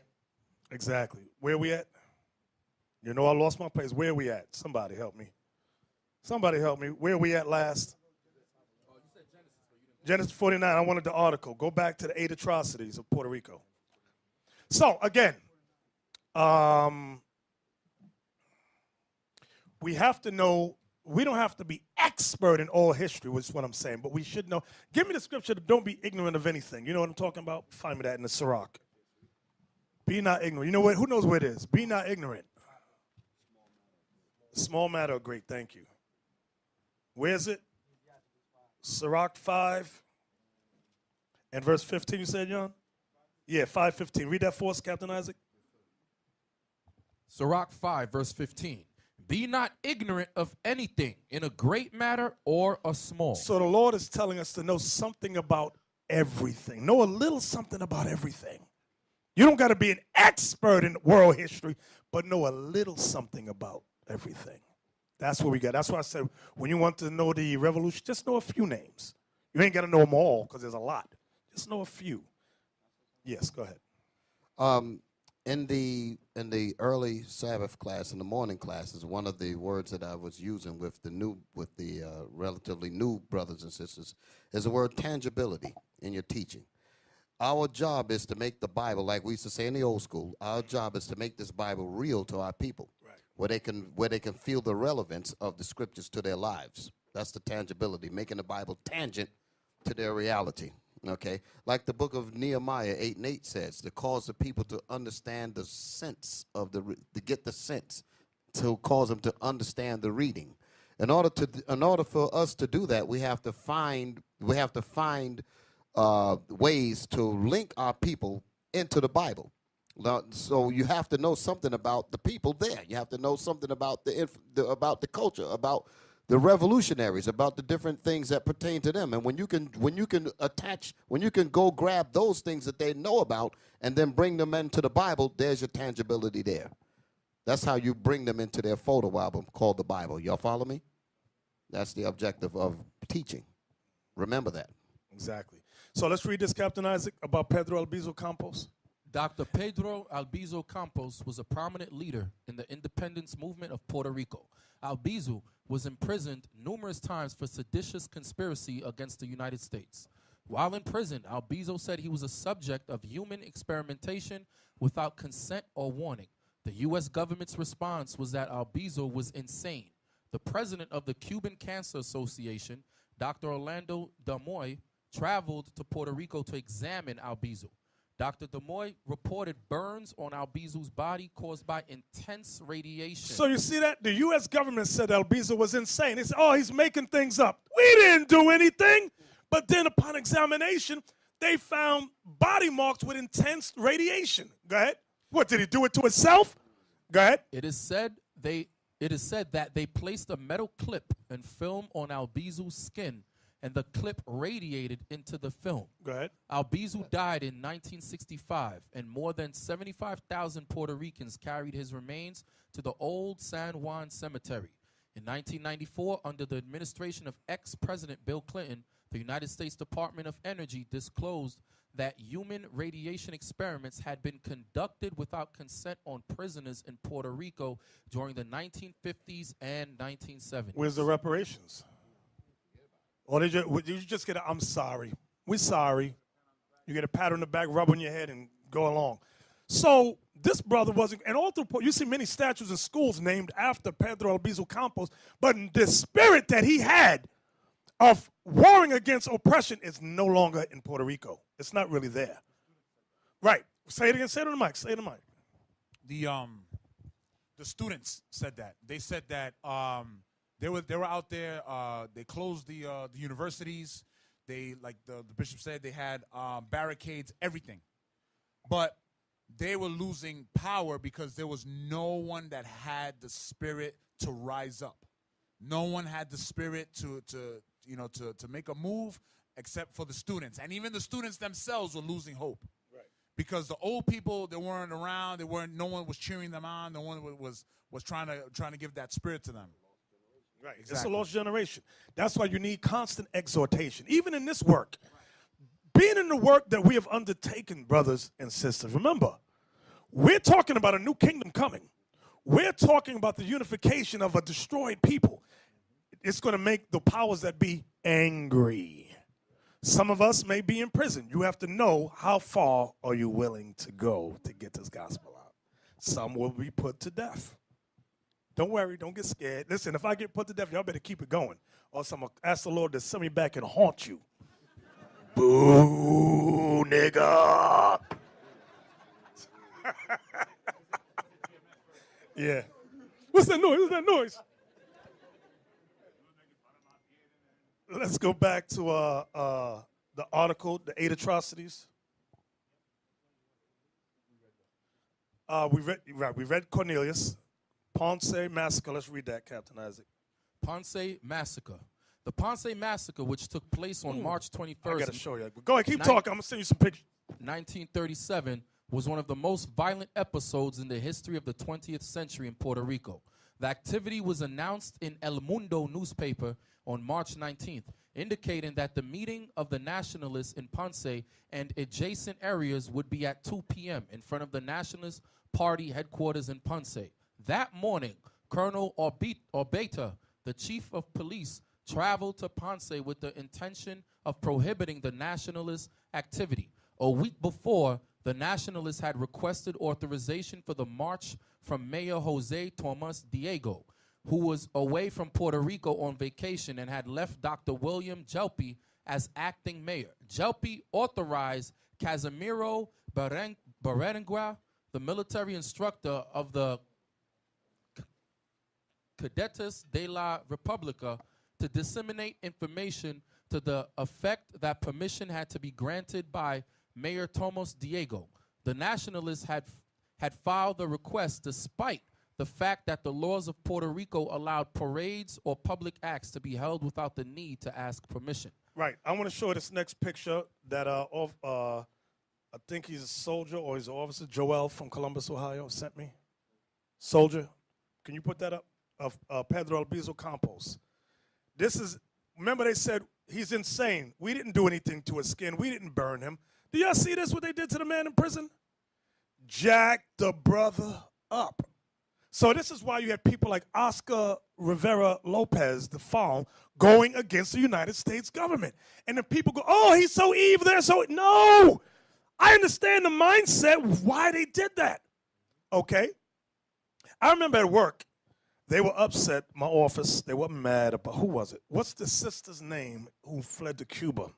Asada Shakur. They would say, yeah, we got to get her. And they were mad about Mumia Jamal. What's his name? Mumia Abu Jamal. Thank you. They were hearing about him about possibly being released. And they were going around, right, we should petition. I said, I ain't petitioning nothing. You say, Esau get red. What do you mean? Aren't you one of us? I said, listen, stop. During this time, I said, if you want to hear me speak, I'll say something. I'll keep it limited, though. I can only say but so much. During this time, during the revolution, white cops were used to butcher, falsely arrest, and do all kind of evil against black and Hispanic people. So I don't agree with you with what you're saying about what they did. I agree with what they were doing because of the evils you were perpetrating against us. Oh, they was mad. I said, let's all go to lunch now and have a good day. Yeah, let's go back to the article. Go back to that article. The number 8 I'm talking about. Is this it? Let's go to the next number. This is too long. Let's go to the next one. The pill. Okay, let's read this. The third atrocity. Let's read that. The pill. In the early 1950s, the Puerto Rican women were used for experimentation in the making of the first birth control pill. Damn. The pill was invented by Dr. Gregory Goodwin Pincus, but strict laws in the U.S. didn't permit full-scale experimentation. In 1955, Dr. Pincus and his colleague, Harvard obstetrician and gynecologist Dr. John Rock, visited Puerto Rico and then decided it was a perfect place to test out their pill due to the lack of anti-birth control laws. The trials began in Rio Piedras, but quickly moved throughout the poor sectors in the island. The experiments was based on poor and working class women. These women were not told the pill was experimental and were not told the negative effects the pill could have on them. 3 young women died during these experiments, and no investigations were conducted to determine cause of death. That's why. Remember the scripture said, but you're physicians of no value. Is that what it says? Yep. This is Esau, and they always experiment on our people. Always. They get a new drug, new something, experiment on the blacks and Hispanics. That's what they do. This is clinical trials, what they call it, and this is Tuskegee over there in Puerto Rico. Eugenics. That's what this is. This goes in conjunction with that guy, I call him the father of gynecology. Captain Isaac, what was his name again? Dr. Sims. They have a statue of him in Manhattan. That guy perfected his craft in gynecology by experimenting on black women. And he would not use anesthesia at all. He thought that they were animals, they can hold on, they can deal with pain. So his study of gynecology was basically perfected through the atrocities and the murder of our own sisters.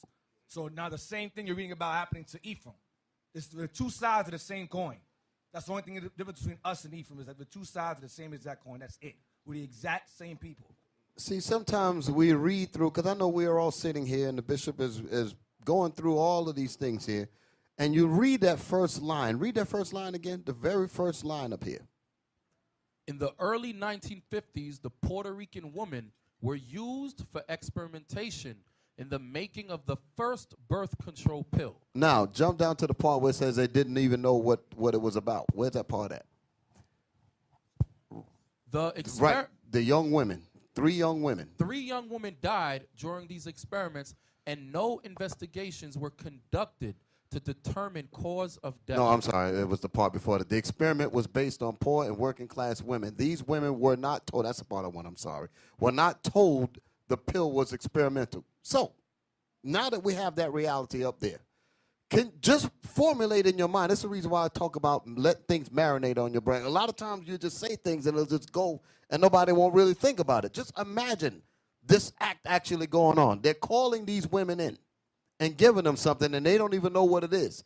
When you think about it, you don't know what kind of effect went on these women. You're just getting what they wrote, but you really don't know how far the effects went.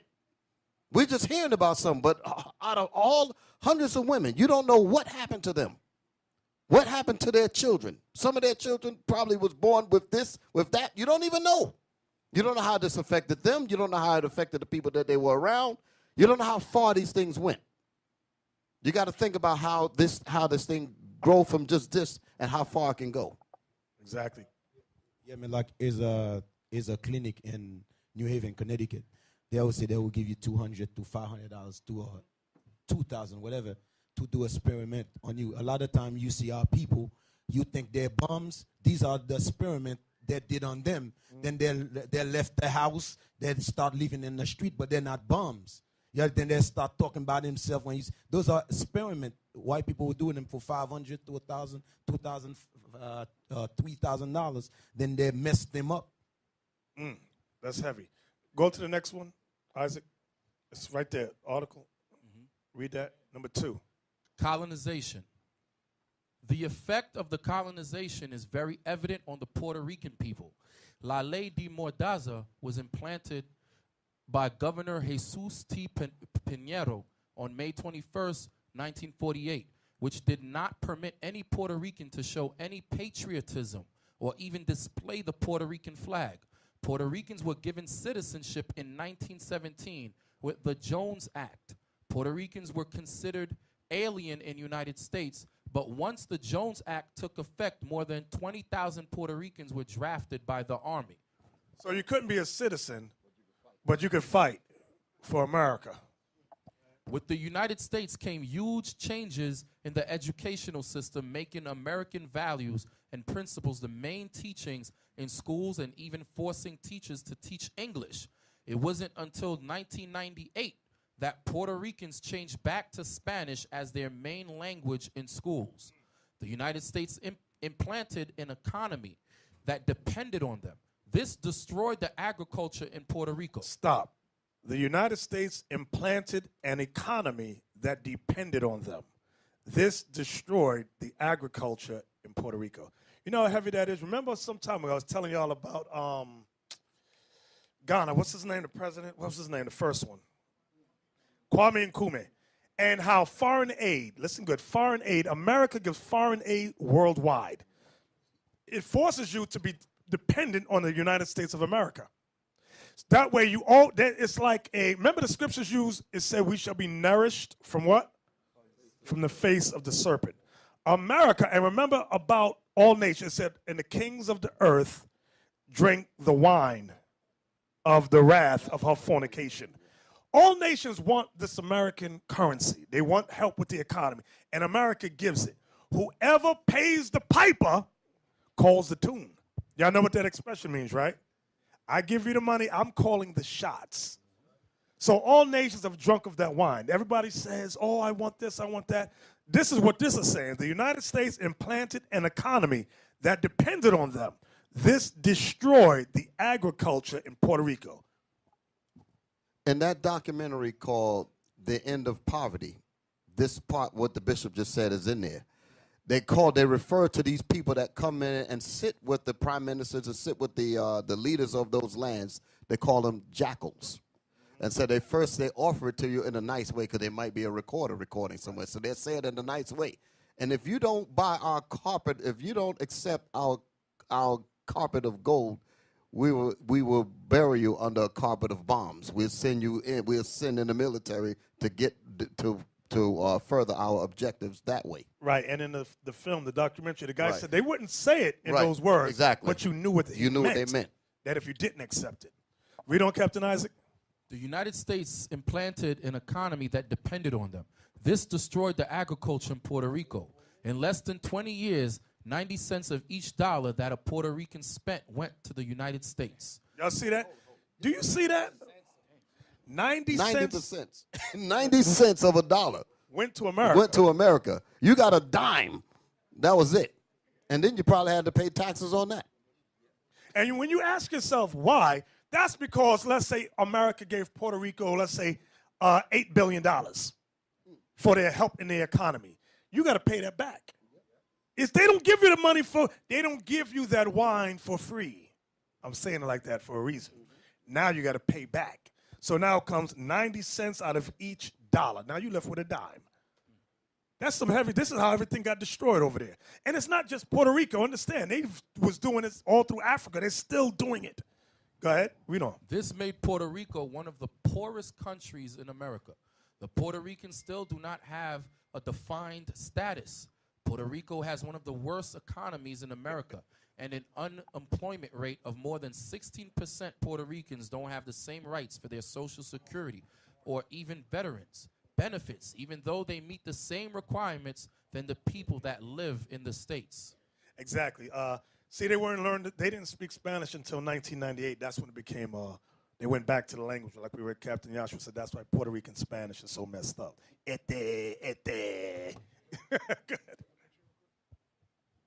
This picture was on one of the billboards in Puerto Rico. It says, Hazlo Puerto Rico. It's to vote to make Puerto Rico again. It says the plebiscito para la descolonización inmediata de Puerto Rico, which means the decolonization of Puerto Rico. But this ain't gonna work. They're gonna make it into a state, and they're gonna take all the land again. Well, alrighty then. So let's read the next one. Number 1, Puerto Rico's status. Puerto Rico's status. Puerto Rico has been a U.S. territory for more than 100 years and has been defined as a commonwealth since 1952.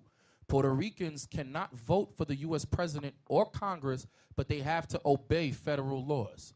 A resident commissioner represents Puerto Ricans in Congress, but he cannot vote on legislation. This affects Puerto Ricans every day. An example of this is the cabotage laws implanted in 1920 by the Jones Act. This law says that Puerto Ricans must use the U.S. Merchant Marine for the oceanic transportation of any goods bought by Puerto Rico. This is a problem because Puerto Rico, being an island, does not produce everything it consumes and is obliged in the use of the U.S. Merchant Marine. The U.S. Merchant Marine is one of the most expensive merchant marines in the world. It is estimated that if Puerto Ricans were not forced to use the U.S. Merchant Marine, prices in all imported products would drop 40% and would save Puerto Ricans $150 million in product export. Y'all see that? That's some heavy stuff. Read the next part. This would lower the prices of the exported products and make Puerto Rico a more competitive country in the world market. You know they said Puerto Rico's national debt to America is $72 billion. How they gonna pay? And this just said if they stop using the U.S. Merchant Marine, it would drop, what did it say? It would save Puerto Ricans $150 million in product export. America said, no.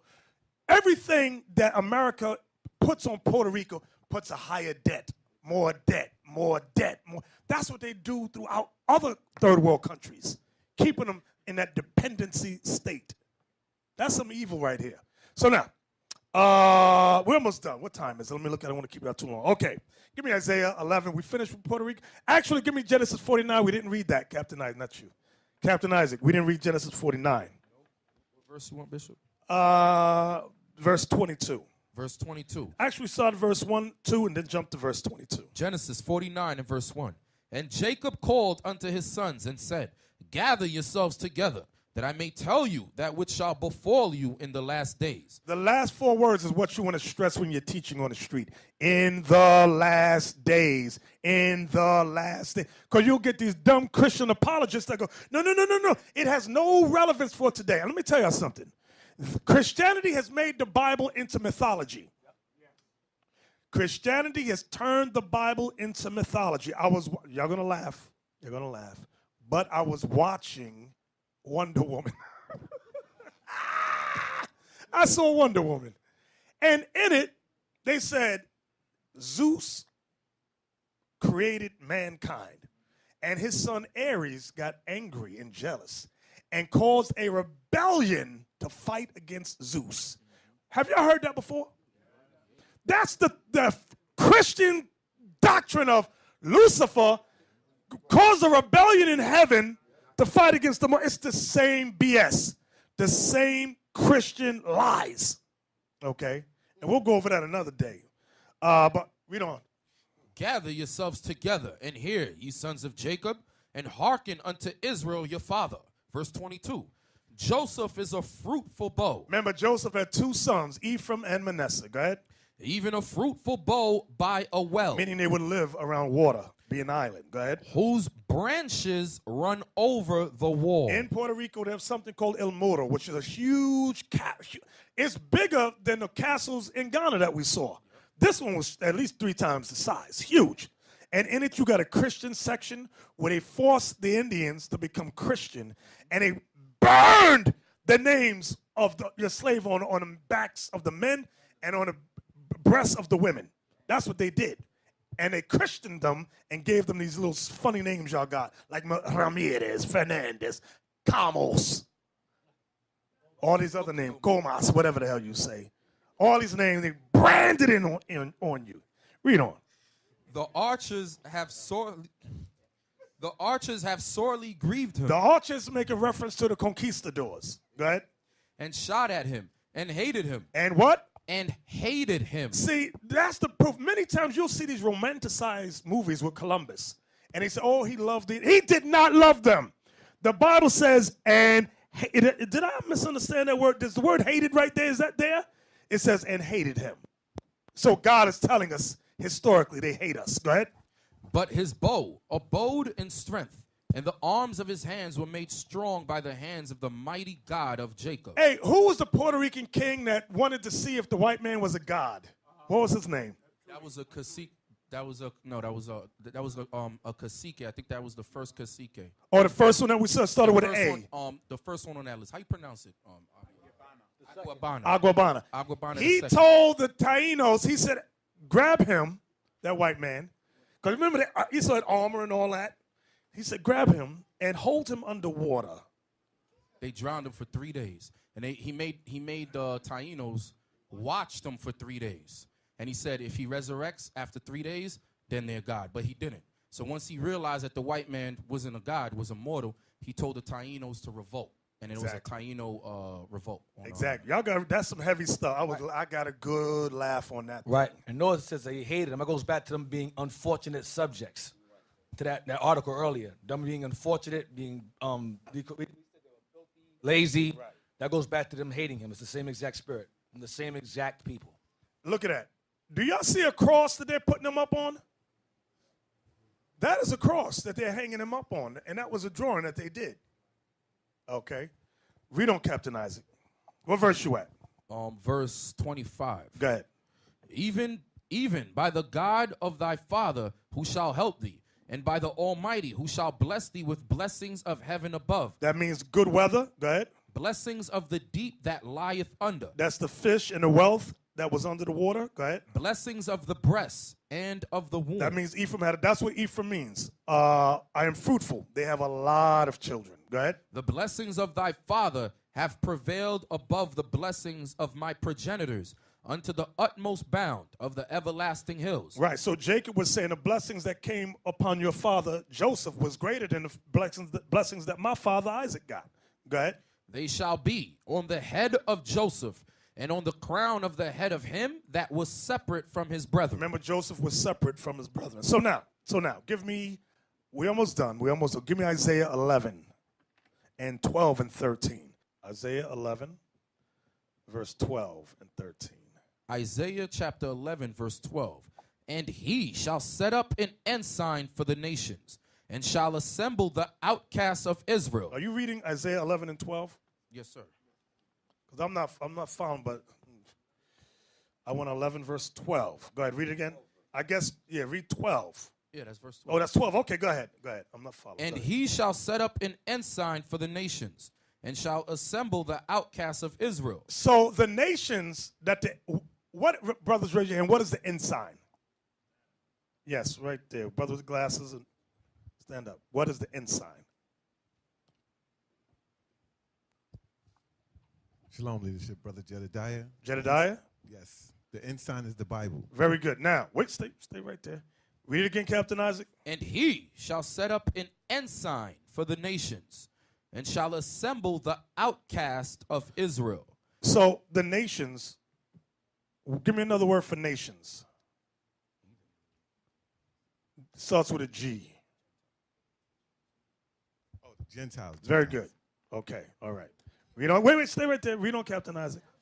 And shall assemble the outcast of Israel. So these nations that we're going to hold a standard, the ensign up to, are the outcasts of Israel, correct? Yes. Go ahead. And gather together the dispersed of Judah from the four corners of the earth. So number one, we're going to gather together the dispersed of Judah. See, thank you. Have a seat. It's getting a little long there. But I'm going to come back to you, Jedediah. I'm coming back to you. But I want y'all to see. Read that part again, Captain Isaac. And he shall set up an ensign for the nations, and shall assemble the outcasts of Israel, and gather together the dispersed of Judah from the four corners of the earth. Read. The envy also. Stop. No, that's what I don't want that part yet. What I want y'all to see is that our job, our mission, is to gather the outcasts of Israel, which are scattered throughout the earth. Okay? That is what the world calls the diaspora, that nobody no longer wants to talk about. Nobody wants to talk about the forced migration, the colonialization of our people, the sub-Saharan slave trade, the trend. Nobody talks about it.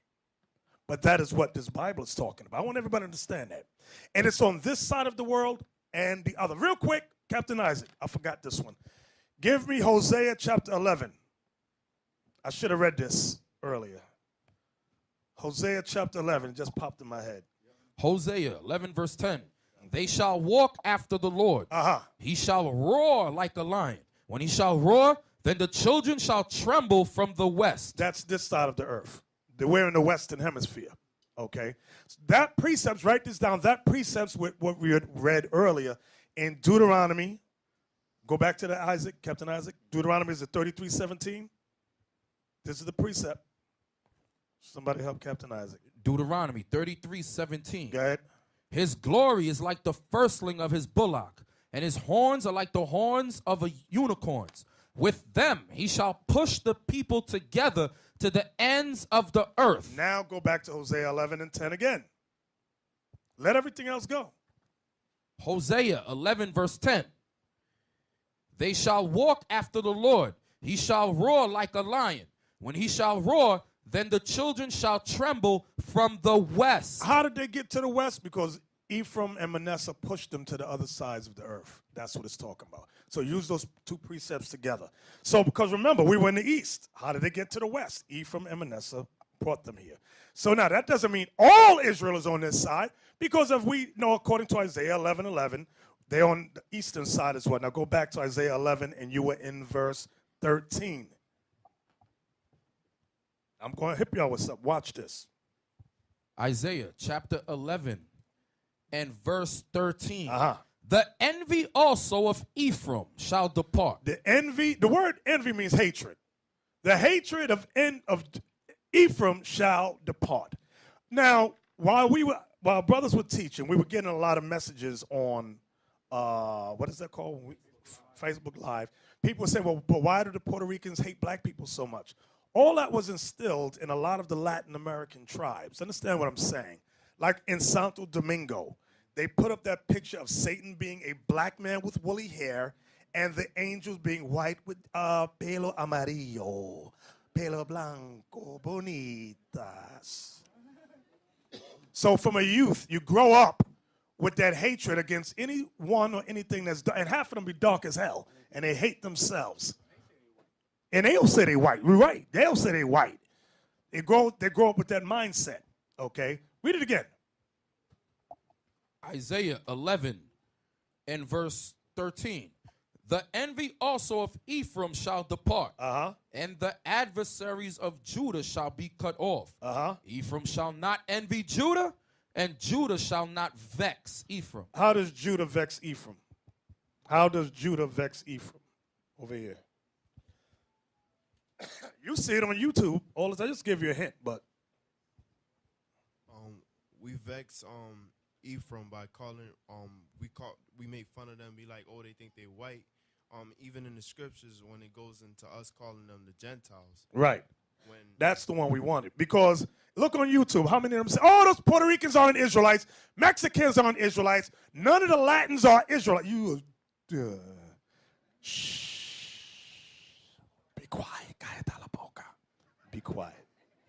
So that's what it means when it says Judah shall not vex Ephraim. And that's the same thing that was happening in the New Testament. Give me that precept in the New Testament, John 7:35. It's the same argument. Because remember, the northern kingdom went off into idolatry, and the kingdom of Judah, the southern kingdom, was saying they're no longer Israelites. That's what's happening here. Read that.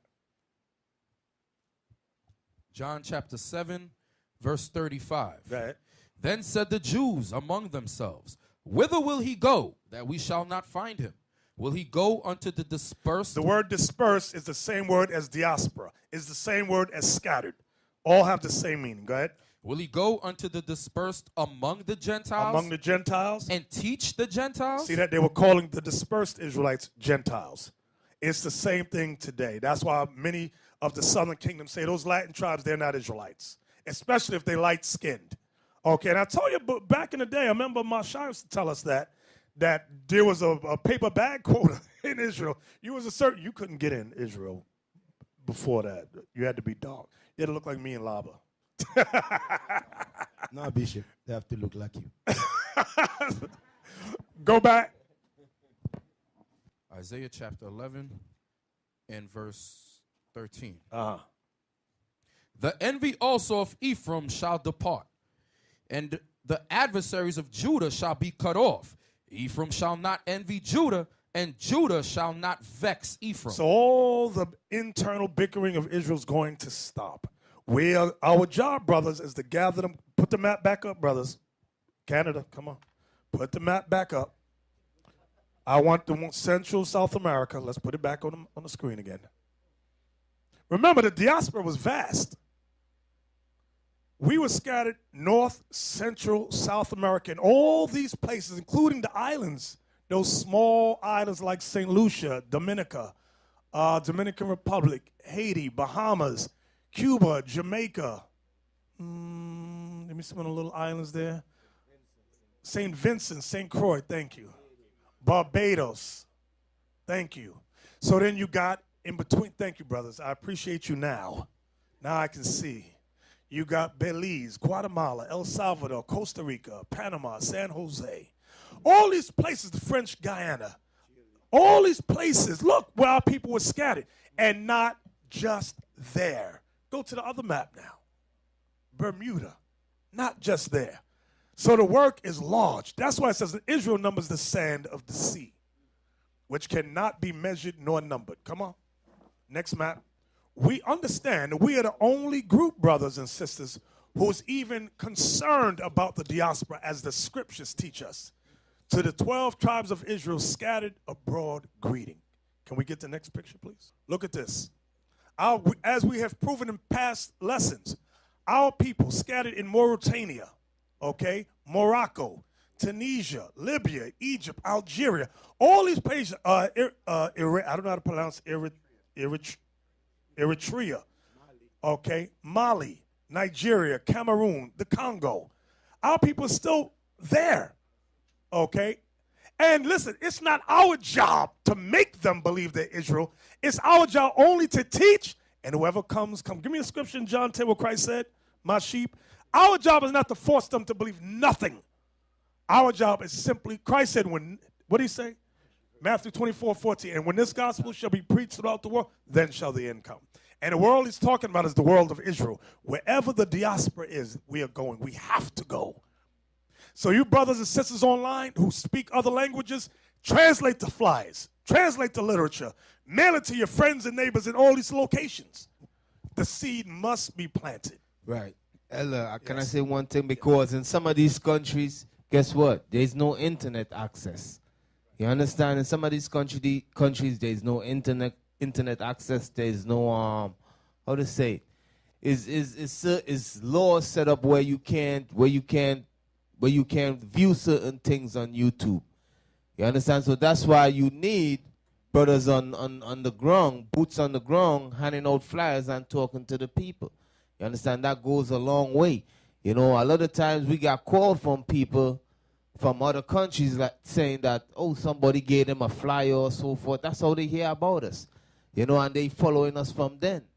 You know, so it make a big difference when you brothers and you sisters go there and hand flyers. Not just brothers, you sisters too. Ain't nothing in going out there and handing out flyers. You see somebody, you meet somebody, hand them a flyer. You know, that's you putting in the work too. Exactly.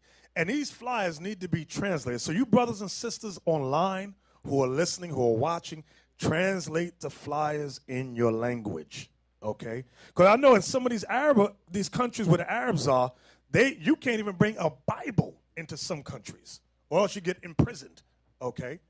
So the word must go there. The word must go there. We ain't stressing. But read that for me, Captain Isaac, in John 10.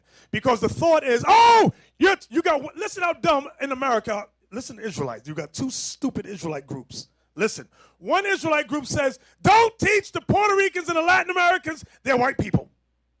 Then the next stupid group says, don't teach them in Africa, they're Hamites. Notice the stupidity. Meanwhile, James 1:1 teaches us to the 12 tribes scattered abroad. Isaiah 11 says, I will gather again a second time. The remnant of my people were scattered in the names of these places. These two dumb BH, that's why I call them BHI, Black Hebrew Israelites, they don't know the Bible. Read that, Captain Isaac. John 10, verse 27. My sheep hear my voice. That's why we ain't got to stress who's Israel. Christ said what? Read it again. My sheep hear my voice. Uh-huh. And I know them, and they follow me. Y'all hear that? So our job, brothers and sisters, is just to teach. We cannot look into your DNA like you can't look into our DNA and figure out who's Israel. You can't do that. Our job is to teach. Christ said, my sheep hear my voice. Strangers, they will not follow. So when they hear the truth, just let them come. Let them watch online, because we can only hold but so many people. Let them watch, let them learn, because Christ said, give me that Matthew 13, you know what I want? About the wheat and the tares. But brother, what if somebody is of another nation and come up? That's not our job to bug out on that. If we see them in the midst of sin, we believe us, we're going to throw them out. But let's say this, we don't know, we can't tell. Watch this. You know what I want, Captain Isaac? I think it's Matthew 13 about the wheat and the tares. Come on, man. Verse 24. 25. Where it says, let both grow. But while men slept, his enemy came and sowed tares among the wheat and went his way. But when the blade was sprung up and brought forth fruit, then appeared the tares also. Uh-huh. So the servants of the householder came and said unto him, Sir, didst not thou sow good seed in thy Didn't you plant good seed, meaning Israelites? Go ahead. From whence then hath it tares? So from whence then have these tares? These others are not Israel. Go ahead. He said unto them, An enemy hath done this. Uh-huh. The servant said unto him, Wilt thou then that we go and gather them up? You see that part right there? Wilt thou then that we go and gather them up? You want us to use our eyes and pick who's Israel and who's not? That's what these camps are doing. Watch what the answer is. But he said, Nay. He said, no. Don't go based on your own eyes, your judgment. Go ahead. Lest while ye gather up the tares, lest while you kicking out the ones you think is not Israel, ye root up also the wheat with them. You root up the real Israelites. You make a mistake. Everybody see that? He said you will, right. Go ahead. Let both grow together. Let both grow together. Until the harvest. Until the harvest. Right? And in the time of harvest, I will say to the reapers. The reapers are the angels. Go ahead. Gather ye together first the tares. Gather together the tares, those that are not Israel. Go ahead. And bind them in bundles to burn them. Let them be roasted in a nuclear fire. Go ahead. But gather the wheat into my barns. But my people, the Israelites, gather them together in my barns, which is the chariots. The angels are going to do. The angels are going to do that. So understand that. Okay, understand that. So, Zephaniah 3:10, please. Zephaniah 3:10. And give me Babylon and Timbuktu. What time is it? I know I'm keeping you on a little bit. This is for the dummies that say there's no Israelites in Africa. I want the one about the rivers. Read, Isaac. Zephaniah 3:10. From beyond the rivers of Ethiopia, my suppliants, suppliants, even the daughter of my dispersed shall bring mine offering. In that day shalt thou not be ashamed. How you going to read that and then say there's no Israelites in Africa? You have got to be dumb as a rock. Read it again, please. From beyond the rivers of Ethiopia. From beyond the rivers of Ethiopia. They have several main rivers in Ethiopia that go from the east towards the west. Go ahead. My suppliants. My suppliants. Even the daughter of my dispersed. The word dispersed is the diaspora. Am I saying that word right? Mm-hmm. Go ahead. Shall bring mine offering. In that day shalt thou not be ashamed for all thy doings, wherein thou hast transgressed against me. For then I will take away out of the midst of thee them that rejoice in thy pride, and thou shalt no more be haughty because of my holy mountain. Right. Now watch this. Let's go to Babylon and Timbuktu. Read the first paragraph. Listen good, brothers, sisters. Listen good. Now this is written by Rudolph R. Windsor. Read this. By the time Windsor, Timbuktu, page 79. By the time of the prophet Zephaniah, about 630 BC, Ethiopia and the adjacent lands of Uganda and Kenya were swarming swarming with black Jews. Now remember, Laba, we met the sister from Kenya while we was in Ghana. Remember, she worked for the white woman. Yes, yes. Zephaniah 3:10. Beyond the rivers of Ethiopia, my suppliants, even the daughter of my dispersed. Here, use my mic. Shall bring mine offering. This verse is an indication that the Israelites would be multiplying and making converts among the inhabitants beyond the rivers of Ethiopia. No doubt this prophet had communication with the Jews in this remote area. The rivers of Ethiopia connect with the Nile water system in the heart of Ethiopia. The Atbara River extends from the highlands of modern Ethiopia to the Nile. The Blue Nile extends from the direction of Addis Ababa in the northwestern direction toward the Nile. Near Uganda, in the northern Congo, is the Bahr el Ghazal River. It is 500 miles long. In southwest Sudan, formed by the confluence of the Bahr el Arab and Jur rivers in northwest Upper Nile. It flows east to unite at Lake No with the Bahr el Jebel and to form the White Nile. These areas are beyond the rivers of Ethiopia. Now that's it right there. This is some deep and heavy research where he explained Zephaniah 10 about the rivers. Because remember, a few weeks ago, I asked the brothers to pull up the rivers, and we were having trouble trying to find these rivers. Page 79, right. Notice where it says there, the second paragraph. The rivers of Ethiopia connect with the Nile water system in the heart of Ethiopia. The Atbara River extends from the highlands of modern Ethiopia to the Nile. The Blue Nile extends from the direction of Addis Ababa in a northwestern direction toward the Nile. Near Uganda and the northern Congo is the Bahr el Ghazal River. It is 500 miles long. So God in the Bible, he's telling us the Israelites are there. That's what he's saying. So for you here in America to say, there's no more Israelites, so you're leave those dumb Israelite camps alone. They don't know anything. And you're busy listening to them. They don't know nothing. Bishop, you remember Deacon Yawasab said, because their brother cannot witch the grapes. Yeah, he cannot witch outside the bridge. He could not think about to put a bridge there. So he said, the hell with, since IUIC, the hell with that, I'm going to deny Israel is there. That's what that is. Sin. It's sin, brother. That's because we there, they're denying Israel is there. That's all it Exactly. is. These brothers see that, bro. Exactly. And our worry should not be what if they're Hamites or what if Northern Kingdom or Edom. That's not our concern. Christ said, my sheep hear my voice. He also said, let them grow together. My sheep, if they come in, just let them come. And we are to teach them as they are Israelites. But of course, if there's sin, we're going to judge them. Understand that. That's the importance of rank and order, brothers. See, we're looking at it like this little school here. The diaspora is vast.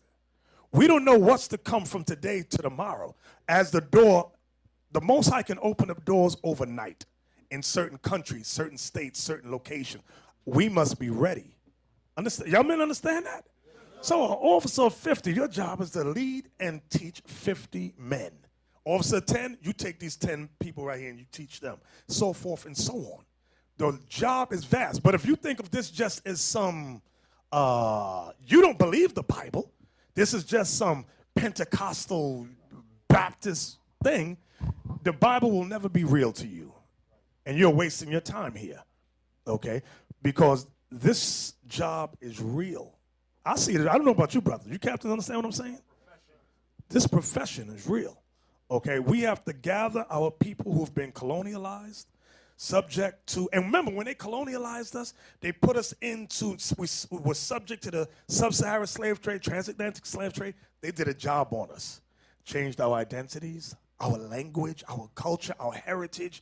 So we're all divided in these various groups. Y'all know what I'm saying? Yeah, please. Like our people in Mauritania who think that they're Islamic. They speak a total different language from us, Arabic, some form of Arabic. We can't communicate with them unless there's some here that speak English and or Spanish, and they can, I know what they're saying. I'm going to translate this. Our people in Brazil who speak Portuguese, anybody here speak Portuguese? Two brothers. Well, all praises to the Most High. See, Captain Zeph was talking about going to Brazil, but I said he ain't ready yet. You all know what's going on in Brazil. You be looking around, and the Lord said, wow. Brother, get back in the spirit. That's a man.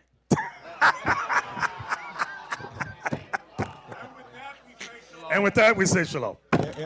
Yeah, Bishop, when you I'm was just teasing y'all. when you was in Puerto Rico, you noticed that, you make a statement. You said these brothers that was in the college had they shot down the college, the school system.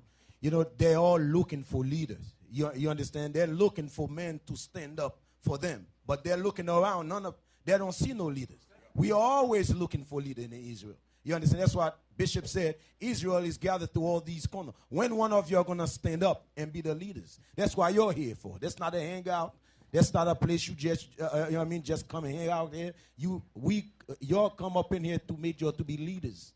You understand? Leaders to gather the 12 tribes. That's why you're in here. So we cannot allow you to be in, the favorite word out here, bullshit. Hey, for instance, right, like what you saw when you went in Puerto Rico, you all saw that the government shutting down all the schools over there, right? So imagine if we get leaders right up, if Yasha rise up, because he's somewhere around, he probably running around doing he probably might be in Puerto Rico parade jumping up, he ain't wake up as yet, or he probably here already. You understand? But my point is that imagine we got leaders rise up and go over there and start pushing the Most High word.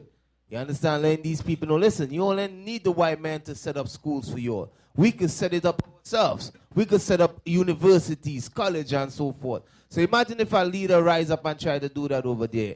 You understand? And that's what the leader's going to rise up and start doing. You know, so you brothers that's from the Northern Kingdom, you all don't take your calling lightly. You understand? Don't be on the street teaching Judah all the time. Listen. You know a lot of Northern Kingdom brothers, they want to teach Judah. They want to break down Deuteronomy 28 and 68. You see, brother, you came over here on cargo slave ship. You know, but what about the cargo we went over it today? Where it show you that, listen, the Puerto Ricans, they went into slavery on ships. Guess what? If you research it, you're going to see the Dominicans. You're going to see all the tribes on them. All the Northern Kingdom tribes, you're going to see where when they came and conquered them, they took them in ships and so forth. You just got to research it.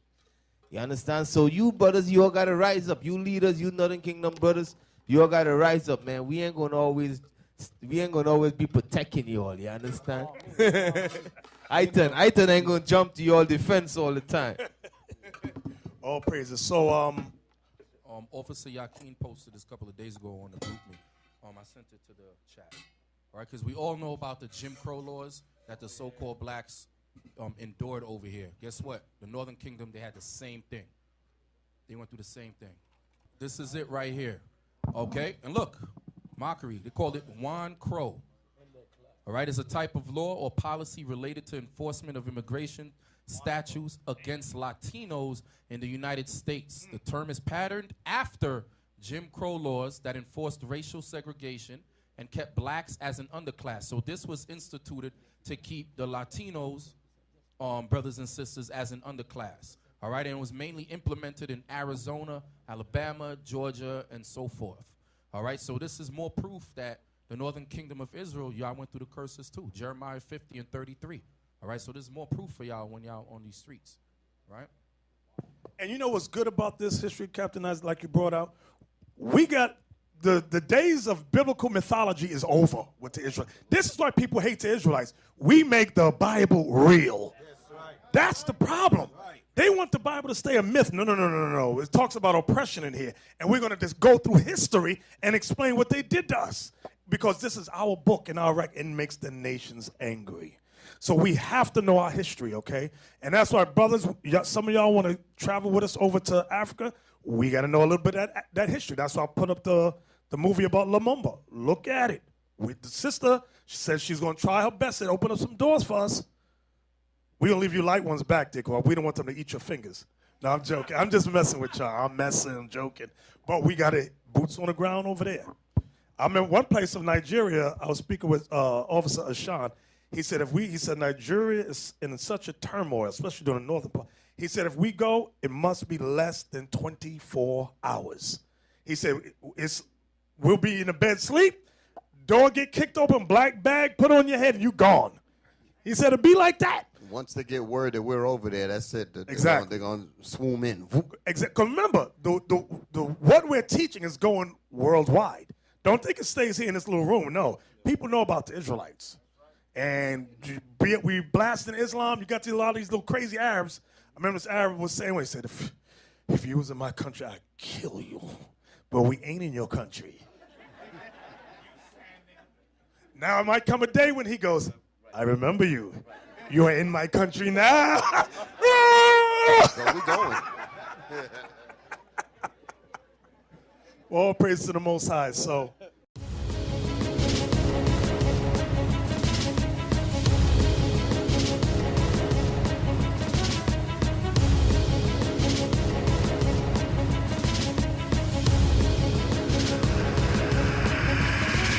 Shalom, Israel. I'm Elder Nathaniel of Israel United in Christ. YouTube likes to shut our channels down, as some of you have noticed, ever so often. Subscribing to join IUIC will assure you will always stay connected to our YouTube accounts. We want to do our best to make sure this truth gets out. Please click and join our subscriber YouTube channel called Join IUIC to stay linked to all of our videos. So again, please make sure you subscribe to this Join IUIC channel to get your latest updates from all our YouTube channels. Shalom.